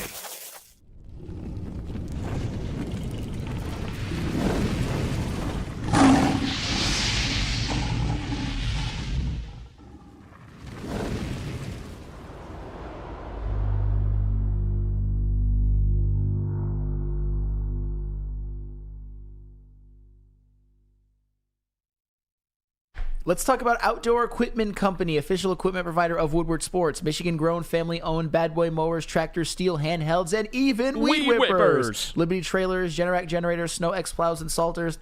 Outdoor Equipment Company has it all. Buy it, rent it, 0% financing, delivery to your doorstep. Just visit their website at outdoorequipmentcompany.com. Welcome back to the Morning Woodward Show here on the Woodward Sports Network. Appreciate you guys for tuning in. We're getting into it around the NFL, kind of recap some of the games that kind of transpired over this holiday weekend. And before we get into the Chiefs and, the Dallas Cowboys and some of the things that happened, the Eagles versus the Giants, Tommy DeVito, Tommy Cutlets got benched. It's the biggest storyline of the weekend probably. But I will say this about the Chiefs, and I got asked this, and I don't know who by, but one of my friends, and I don't know exactly who it was, but they said, Jeff, do you think the Chiefs win kind of lost some stock after how they've been playing? And my answer to that was no, because you beat the Chiefs, and I understand they didn't have Travis Kelce or Chris Jones. I get that, but the following 6 weeks, they won 6 straight after the Lions game. So they were 6-1 after that loss. Now, you can look at how they're playing lately. They've lost 3 of the last 4. But at the time the Lions beat the Chiefs, despite missing 2 of their better players, it was still a big win on the road in Arrowhead. So I just want to answer that question. I don't think it takes anything away from their win. Again, the Chiefs won the next 6 straight. They were 6-1, only lost to the Detroit Lions. So I just want to get that out of the way. But again, Antonio Pierce, if the Raiders mess this up, and they don't give Antonio Pierce the job, that's another L. Another L. They gonna do it for the Raiders. They had this happen, same situation, and they botched it. You need to keep Antonio Pierce around. They played the Chiefs close last time they played. and they whooped their ass this game. They Jack did. Jones cut from the Patriots. Yeah. Hopped over to the Raiders. Was making plays. He looked right at Pat Mahomes on that pick six. Stared right at him. I know. Stared at your king. Yeah. Because somebody stared at him. No, that would never happen to Tom Brady, right? They would quiver in fear. They would actually fall down in fear while trying to stare at him and not even score the touchdown. Okay, I'm obviously kidding a little bit. But yeah, the Chiefs, they're not the same. I said on the group chat that this just isn't the year for them. I think that they're going to win one playoff game and probably get bounced. Although, if you're an AFC team, I don't think you want to go to Arrowhead and play the Chiefs because they'll probably still get a home game. They're probably still going to get the 3 seed because the AFC South just keeps like vomiting all over themselves when somebody has a chance to clinch it and won't do it. I won't give the Texans too much flack because no CJ Stroud. But still, that's the point, is they're probably going to get the 3 seed. But they're just not the same this year. And this past game was one of the few games this year where Patrick Mahomes blew it for him. They had a 7-3 lead. They got the ball back, and then they run that stupid, like, gimmicky play, fumble, return for a touchdown. And, like, the very next play, he throws a pick six, and they never even get within really striking distance again until the very end. It just doesn't look quite the same. There have been times this year where the Chiefs just aren't getting some of the same breaks or plays from their players as they've gotten in previous years. I know everyone always talks about how the Chiefs had everything always go their way, but you even look at last year at the end when they were going to, on that drive to set up the game-winning field goal against the Bengals in the AFC Championship game, Patrick Mahomes gets hit out of bounds by Joseph Asai. It sets them up to where they weren't previously in field goal range and they get in field goal range. Those things kind of happen to teams that are dynastic and great, which I think the Chiefs were on the verge of becoming dynastic, but they were great. They had that questionable holding call against them in the Super Bowl, which gave them a chance to run out the clock and kick a game-winning field goal instead of kick a go-ahead field goal with like a minute left. But this year, you look back at that game against the Lions even. Patrick Mahomes throws a perfectly thrown ball into the hands of Kadarius Toney, which he drops and then gets returned by Brian Branch for a touchdown. Mm-hmm. You look at the game against the Eagles. He throws the go-ahead touchdown pass, which hits Marquez Valdez-Scantling right in the hands, dropped. You look at that game-winning lateral play against the Buffalo Bills, or that go-ahead lateral play, or that would have been the go-ahead lateral play that gets called back due to a penalty. It's just, I know that there's more to it. Their offense hasn't looked that great. Patrick Mahomes is having the worst year of his career. But when things like that start to happen, Travis Kelce also looks old and disinterested. That's one of the telltale signs that maybe the Chiefs just aren't the Chiefs anymore. Oh, poor guys. I Poor know, right? Chiefs. Yeah, I know. Poor little Chiefs. I know. Just want to pinch their little cheeks. No, yeah. I mean, and that's the thing. The Chiefs they've won 2 Super Bowls in the last 5 years. I think Patrick Mahomes, regardless of what he does for the rest of your career, the best way to make yourself a made man in the NFL in terms of quarterbacks is win 2 regular season MVPs and 2 Super Bowl MVPs. Mm-hmm. Then you're a made man. If you get one, then you can look back later on in their career, i.e. like an Aaron Rodgers, and say maybe it didn't have enough postseason success. But if you have 2, that's what really puts you over the top. But yeah. I don't know if they're going to... I thought at one point that they might win at least 5 in like 10, 12, 13 years. I don't know about that anymore. Chuck Brewer says, he comments, Taylor Swift killed Kansas City. I believe that. Travis Kelce, man, he got weak legs out there. He's not having a great year. There's got to be a reason for that. Lately, he just looks... And he made a comment, I think it might have been in an interview or on the New Heights podcast that he does with his brother, that he was talking about the retirement, like the surgeries and like the pain that he's constantly in. And when you've played in the NFL for as long as he has and had such a great career, you're going to have a bunch of aches and pains. And maybe now he's just... It's not worth it for He's him. checked out. I think so. And he'll probably retire, which, again, he's a Hall of Famer. So he just has nothing Best else to tight end prove. ever. Yeah, I would agree with that. What about the Dallas Cowboys, though? They lose a kind of a game-winning field goal to the Dolphins. They took the lead. Dolphins went right down the field, won the football game. And you look at what the Dolphins were able to do. Tua played a clean game, didn't have an interception, didn't turn the football over besides a fumble that was recovered. So he didn't throw an interception, but they still turned the football over. Now, you look at what Tua in that offensive line was able to do, and I like to compare, for the Lions.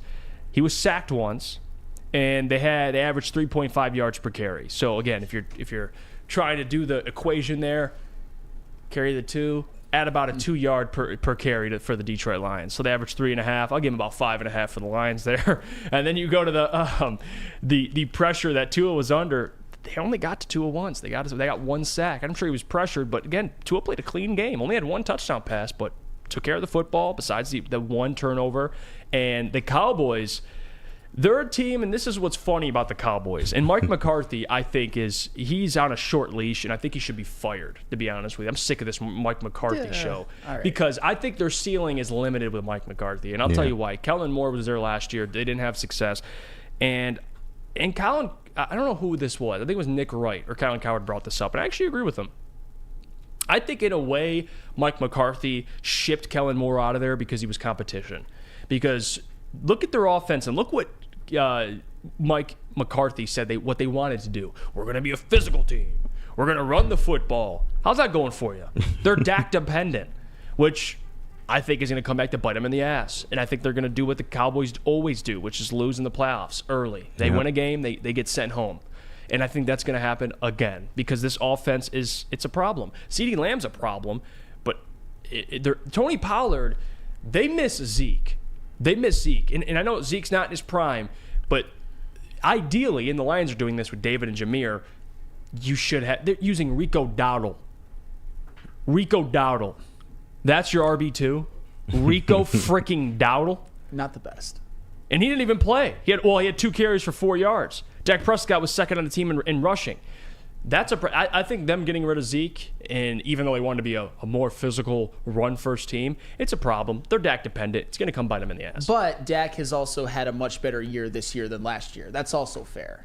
I'll give them that. Yes, and the thing about the Cowboys, and I don't know if this is as much of a knock as maybe it's going to sound. I think it might be fair right now to call them Jerry World merchants because at home they have just been bombing teams. Even the Philadelphia Eagles, even when one of their fellow competitors, one of the best teams in the NFC, came to Jerry World, the Cowboys just absolutely decapitated them like they have most teams at home. But you can also point to the fact that the Cowboys this year, almost all of their tough games have been on the road. They played Buffalo on the road. They played Miami on the road. They played San Francisco on the road. And then they also had to play the Eagles again on the road.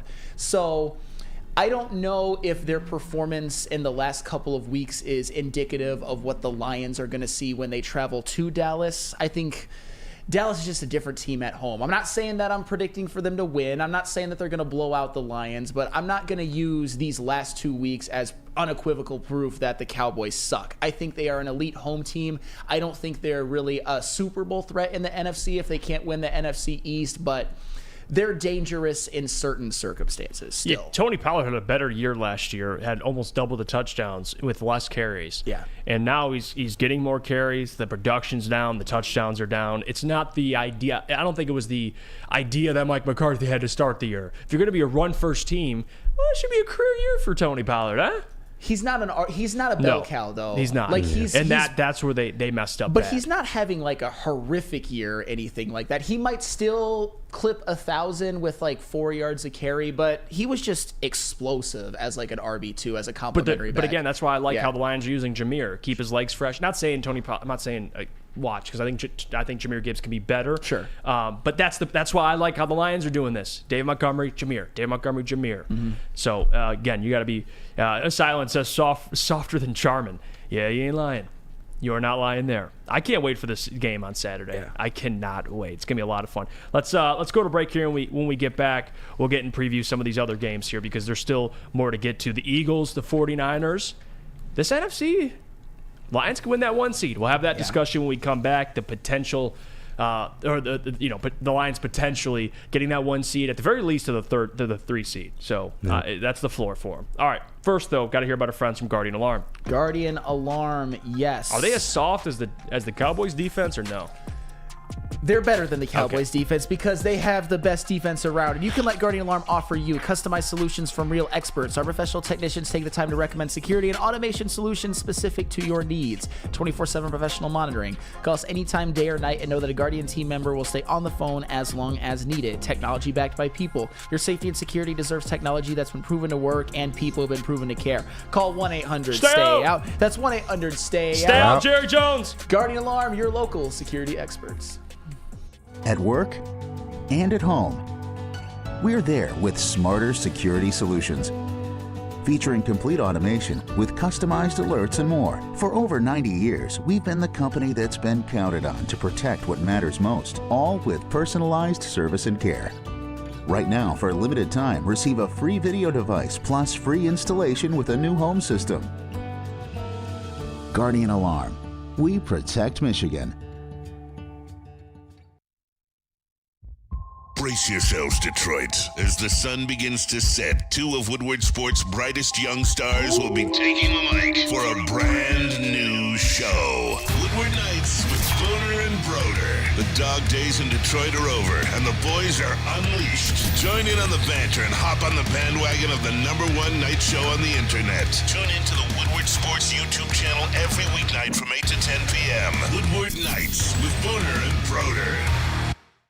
Now, coming to Woodward Sports, Woodward and Main Street, the Woodward Sports Network Detroit Lions Show. Let's go! Catch Gabrielle D. Phillips, Matt Broder, and Terry Foster for all the latest news on your Detroit Lions every week. Only on the Woodward Sports Network YouTube channel and woodwardsports.com. For over 60 years, Fairway Packing Co. has provided Michigan's finest restaurants, hotels, and casinos with prime beef, Wagyu beef, and dry aged beef. You can visit their steak shop in Grosse Pointe Woods for grab-and-go steaks. They got it. Or order online at fairwaypacking.com. Get your meats. All right, let's continue. We're going around the NFL, previewing some of these games. We weren't able to do it yesterday, but I think it's relevant to the Detroit Lions because we're talking about NFC games.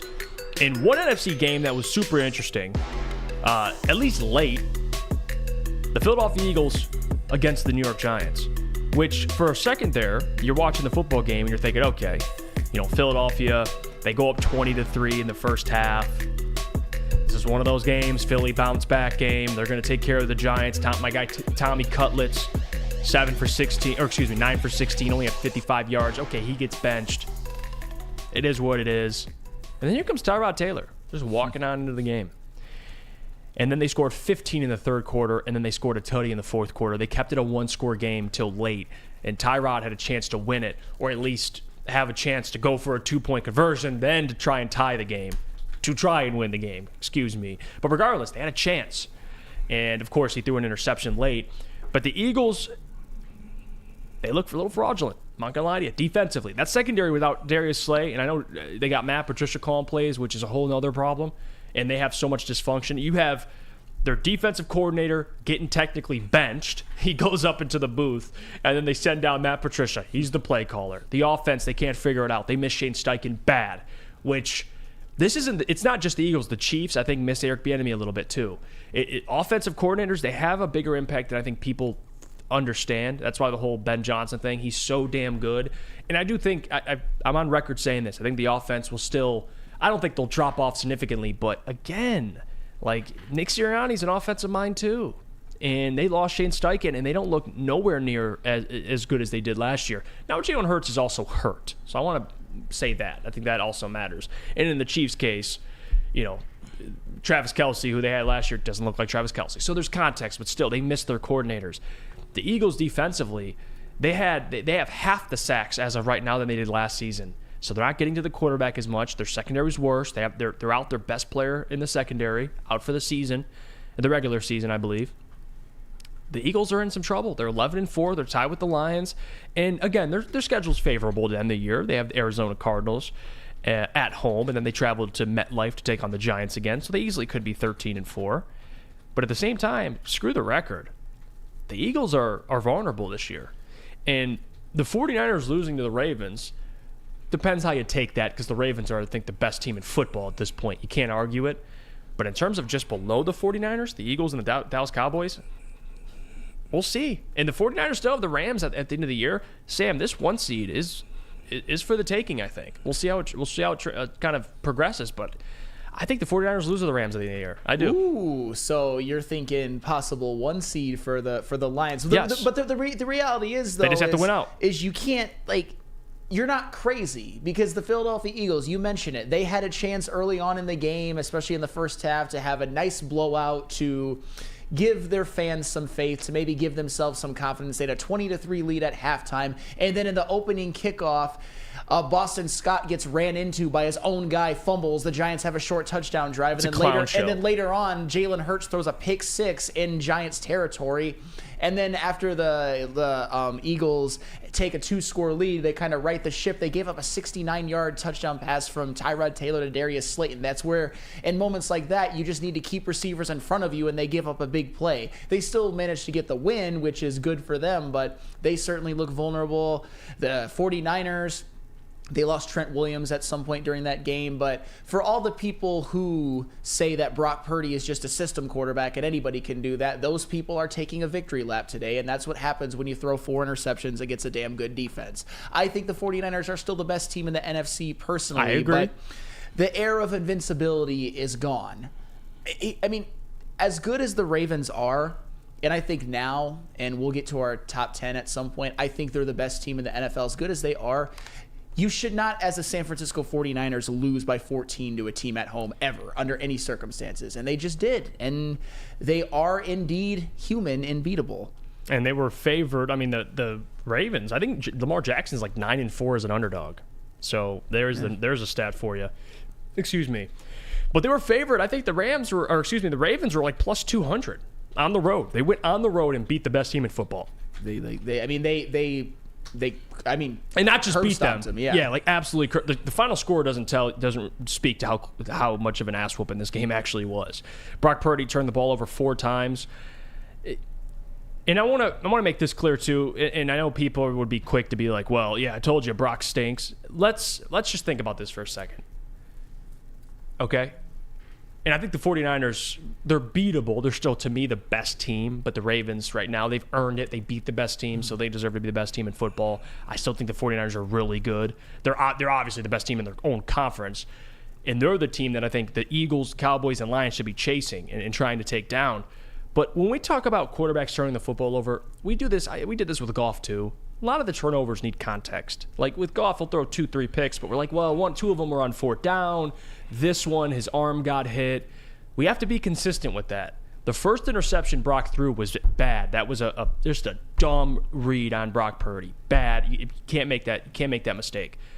The next 3 though, one of them he throws the flag was thrown. He throws it to Kittle, bounces up. Kyle Hamilton picks it off.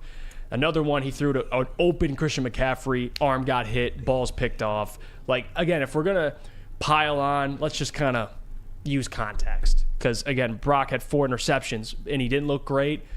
But also that offensive line, that Ravens defensive line, they're the real deal. Yeah. They were all over Brock. They were. And Christian McCaffrey played another great game, even though they lost.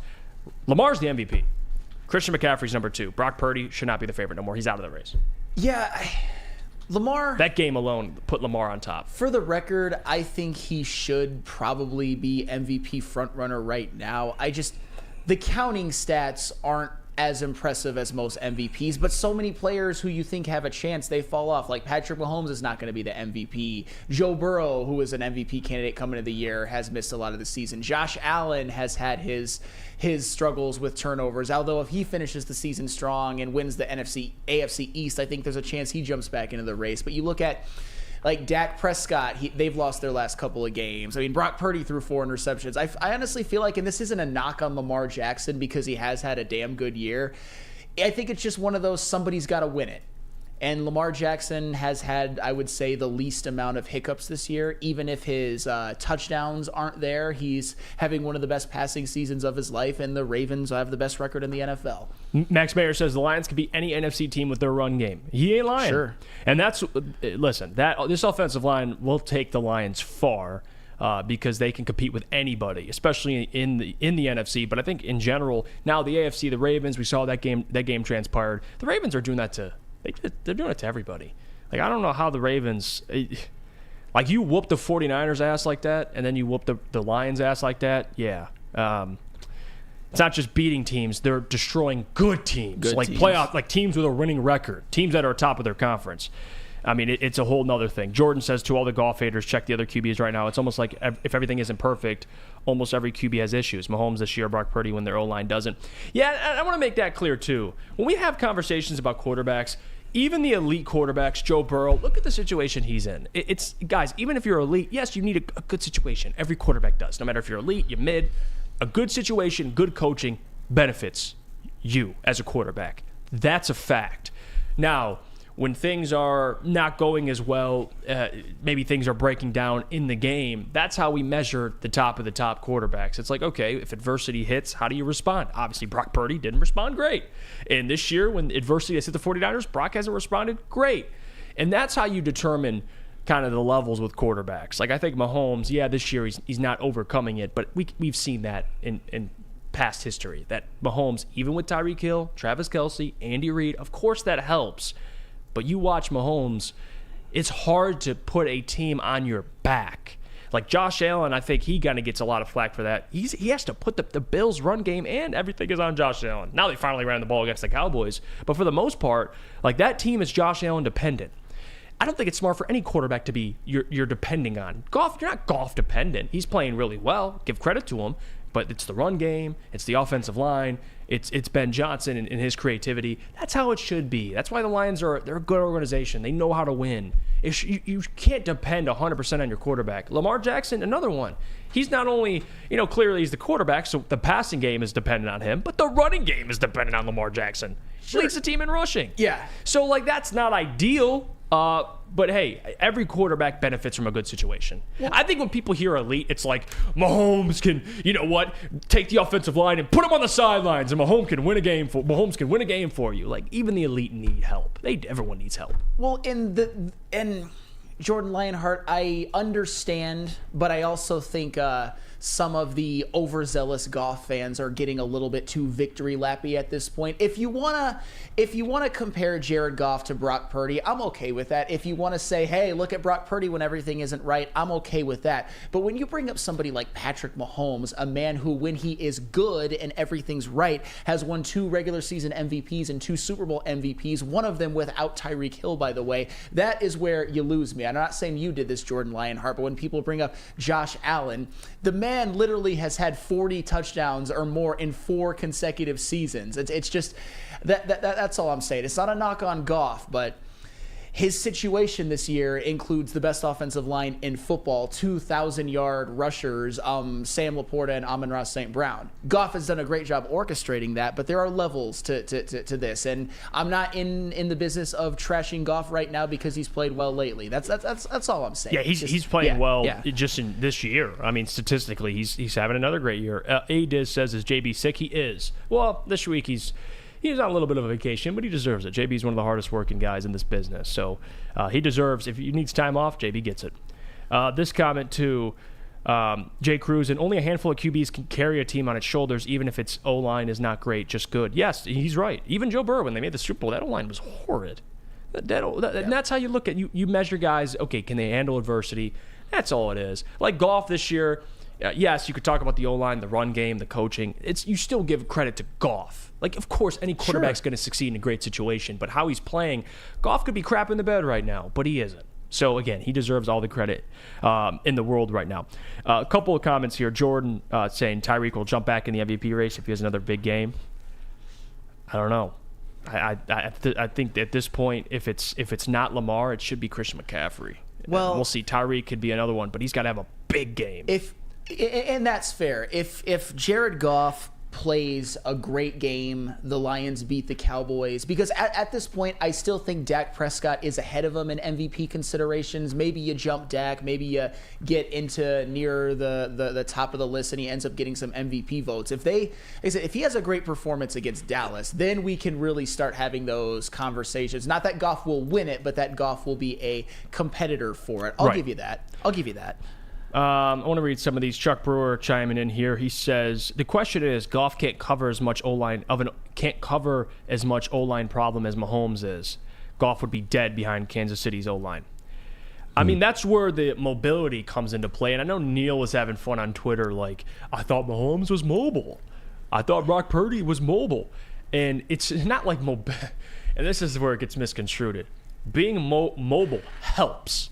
It's not like if you're a mobile quarterback, like you should win every single football game you play. It just means it helps. You can extend plays like that. That's why I like quarterbacks that are mobile. And Goff showed against the Vikings, he stepped up in the pocket. It worked out. I think he had a completion on that play. So being mobile helps.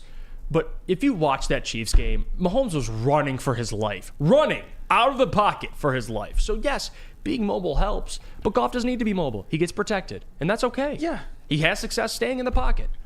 And I've always said about Jared Goff, one of the things that's great about him is he throws the ball on time when everything is working right. He's accurate. Very accurate. He has just an almost telepathy-like rapport with Amon-Ra St. Brown, or at least it appears so when you watch the game, and I think he's gaining that with Sam Laporta as well. He's very smart. He's very efficient. When things are going right, there's almost no quarterbacks in the NFL that you'd rather have running that offense than Jared Goff. It's just when it's not, and this isn't the time to talk about it because he's been good the last couple of weeks. There's some...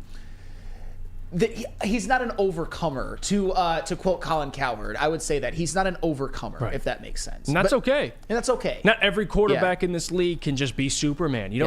Honestly, I kind of prefer my quarterback. I don't need him to be Superman. Like Jared Goff, he's accurate.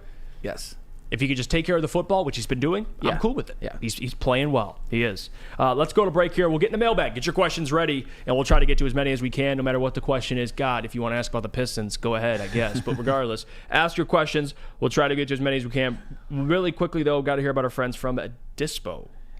The Dispo Christmas Extravaganza, which I believe is still going on until the end of the month. Experience the Dispo difference this Christmas season. Dispo is giving away a TV as well as 2 $100 in-store gift cards per week at participating locations for the month of December. Nobody does it like the Dispo family. Unwrap the joy of Dispo Dispensary every week. Join them in celebrating for the holidays. See store for more details. Dispo Dispensary, disposhops.com, your local cannabis plug. Join Woodward Sports' own Jeff Iafrate, along with special WSN guests for the most anticipated Lions season in decades. Filled with different surprises and expert analysis. You're not going to want to miss out. Go to our Woodward Sports YouTube channel on Sundays and tune in live from 9:30 to 11:30 a.m.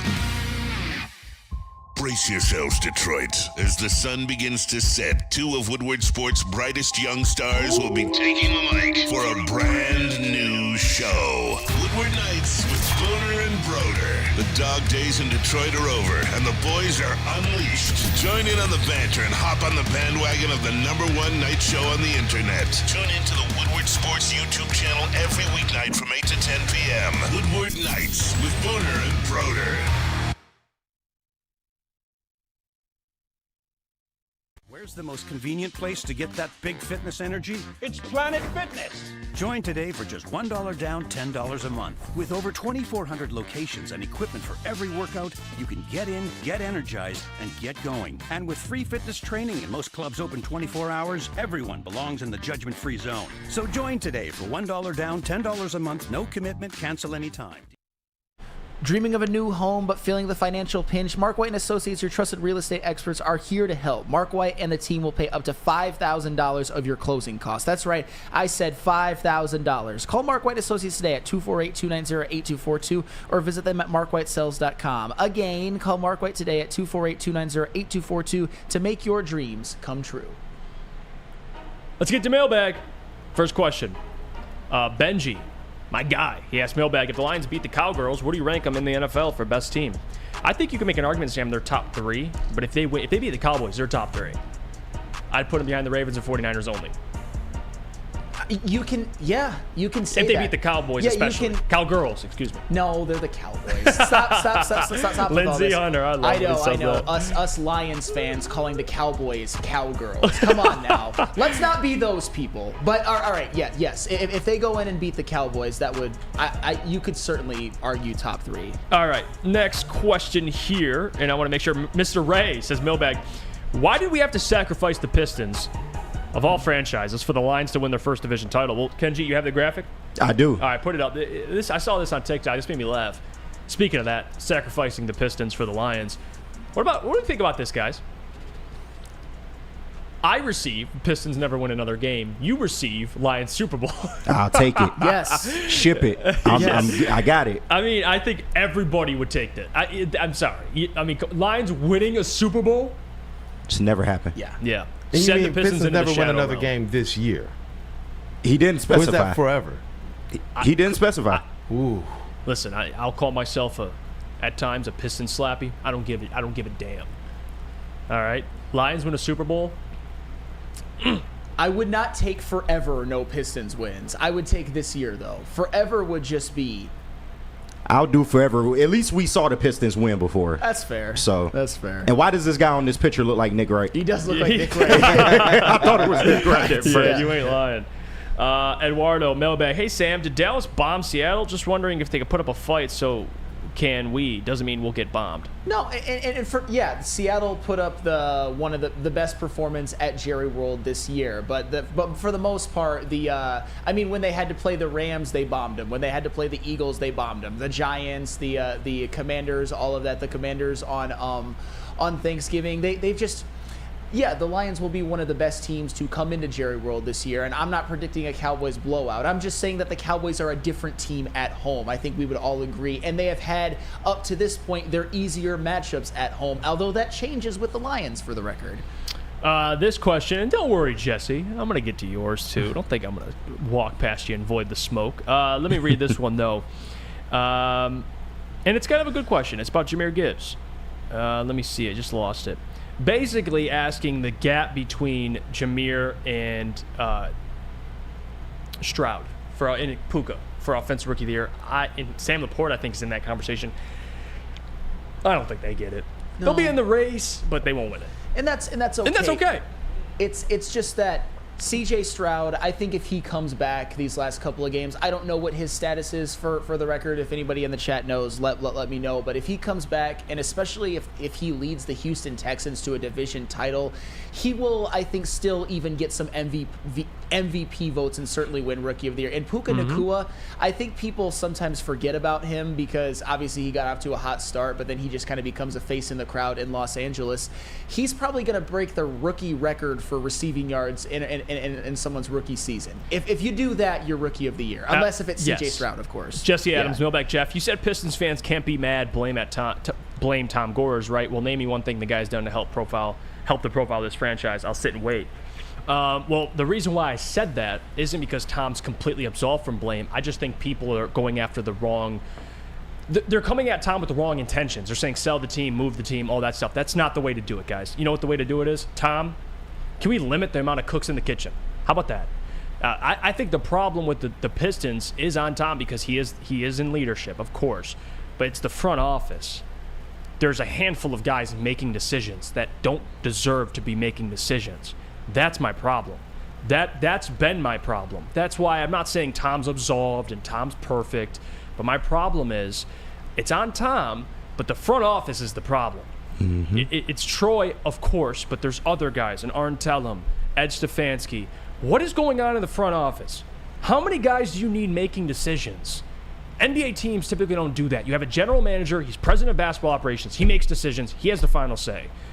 It shouldn't be this thing where if Troy wants to make a decision, he has to run it by somebody else, and then that person has to run it by somebody else.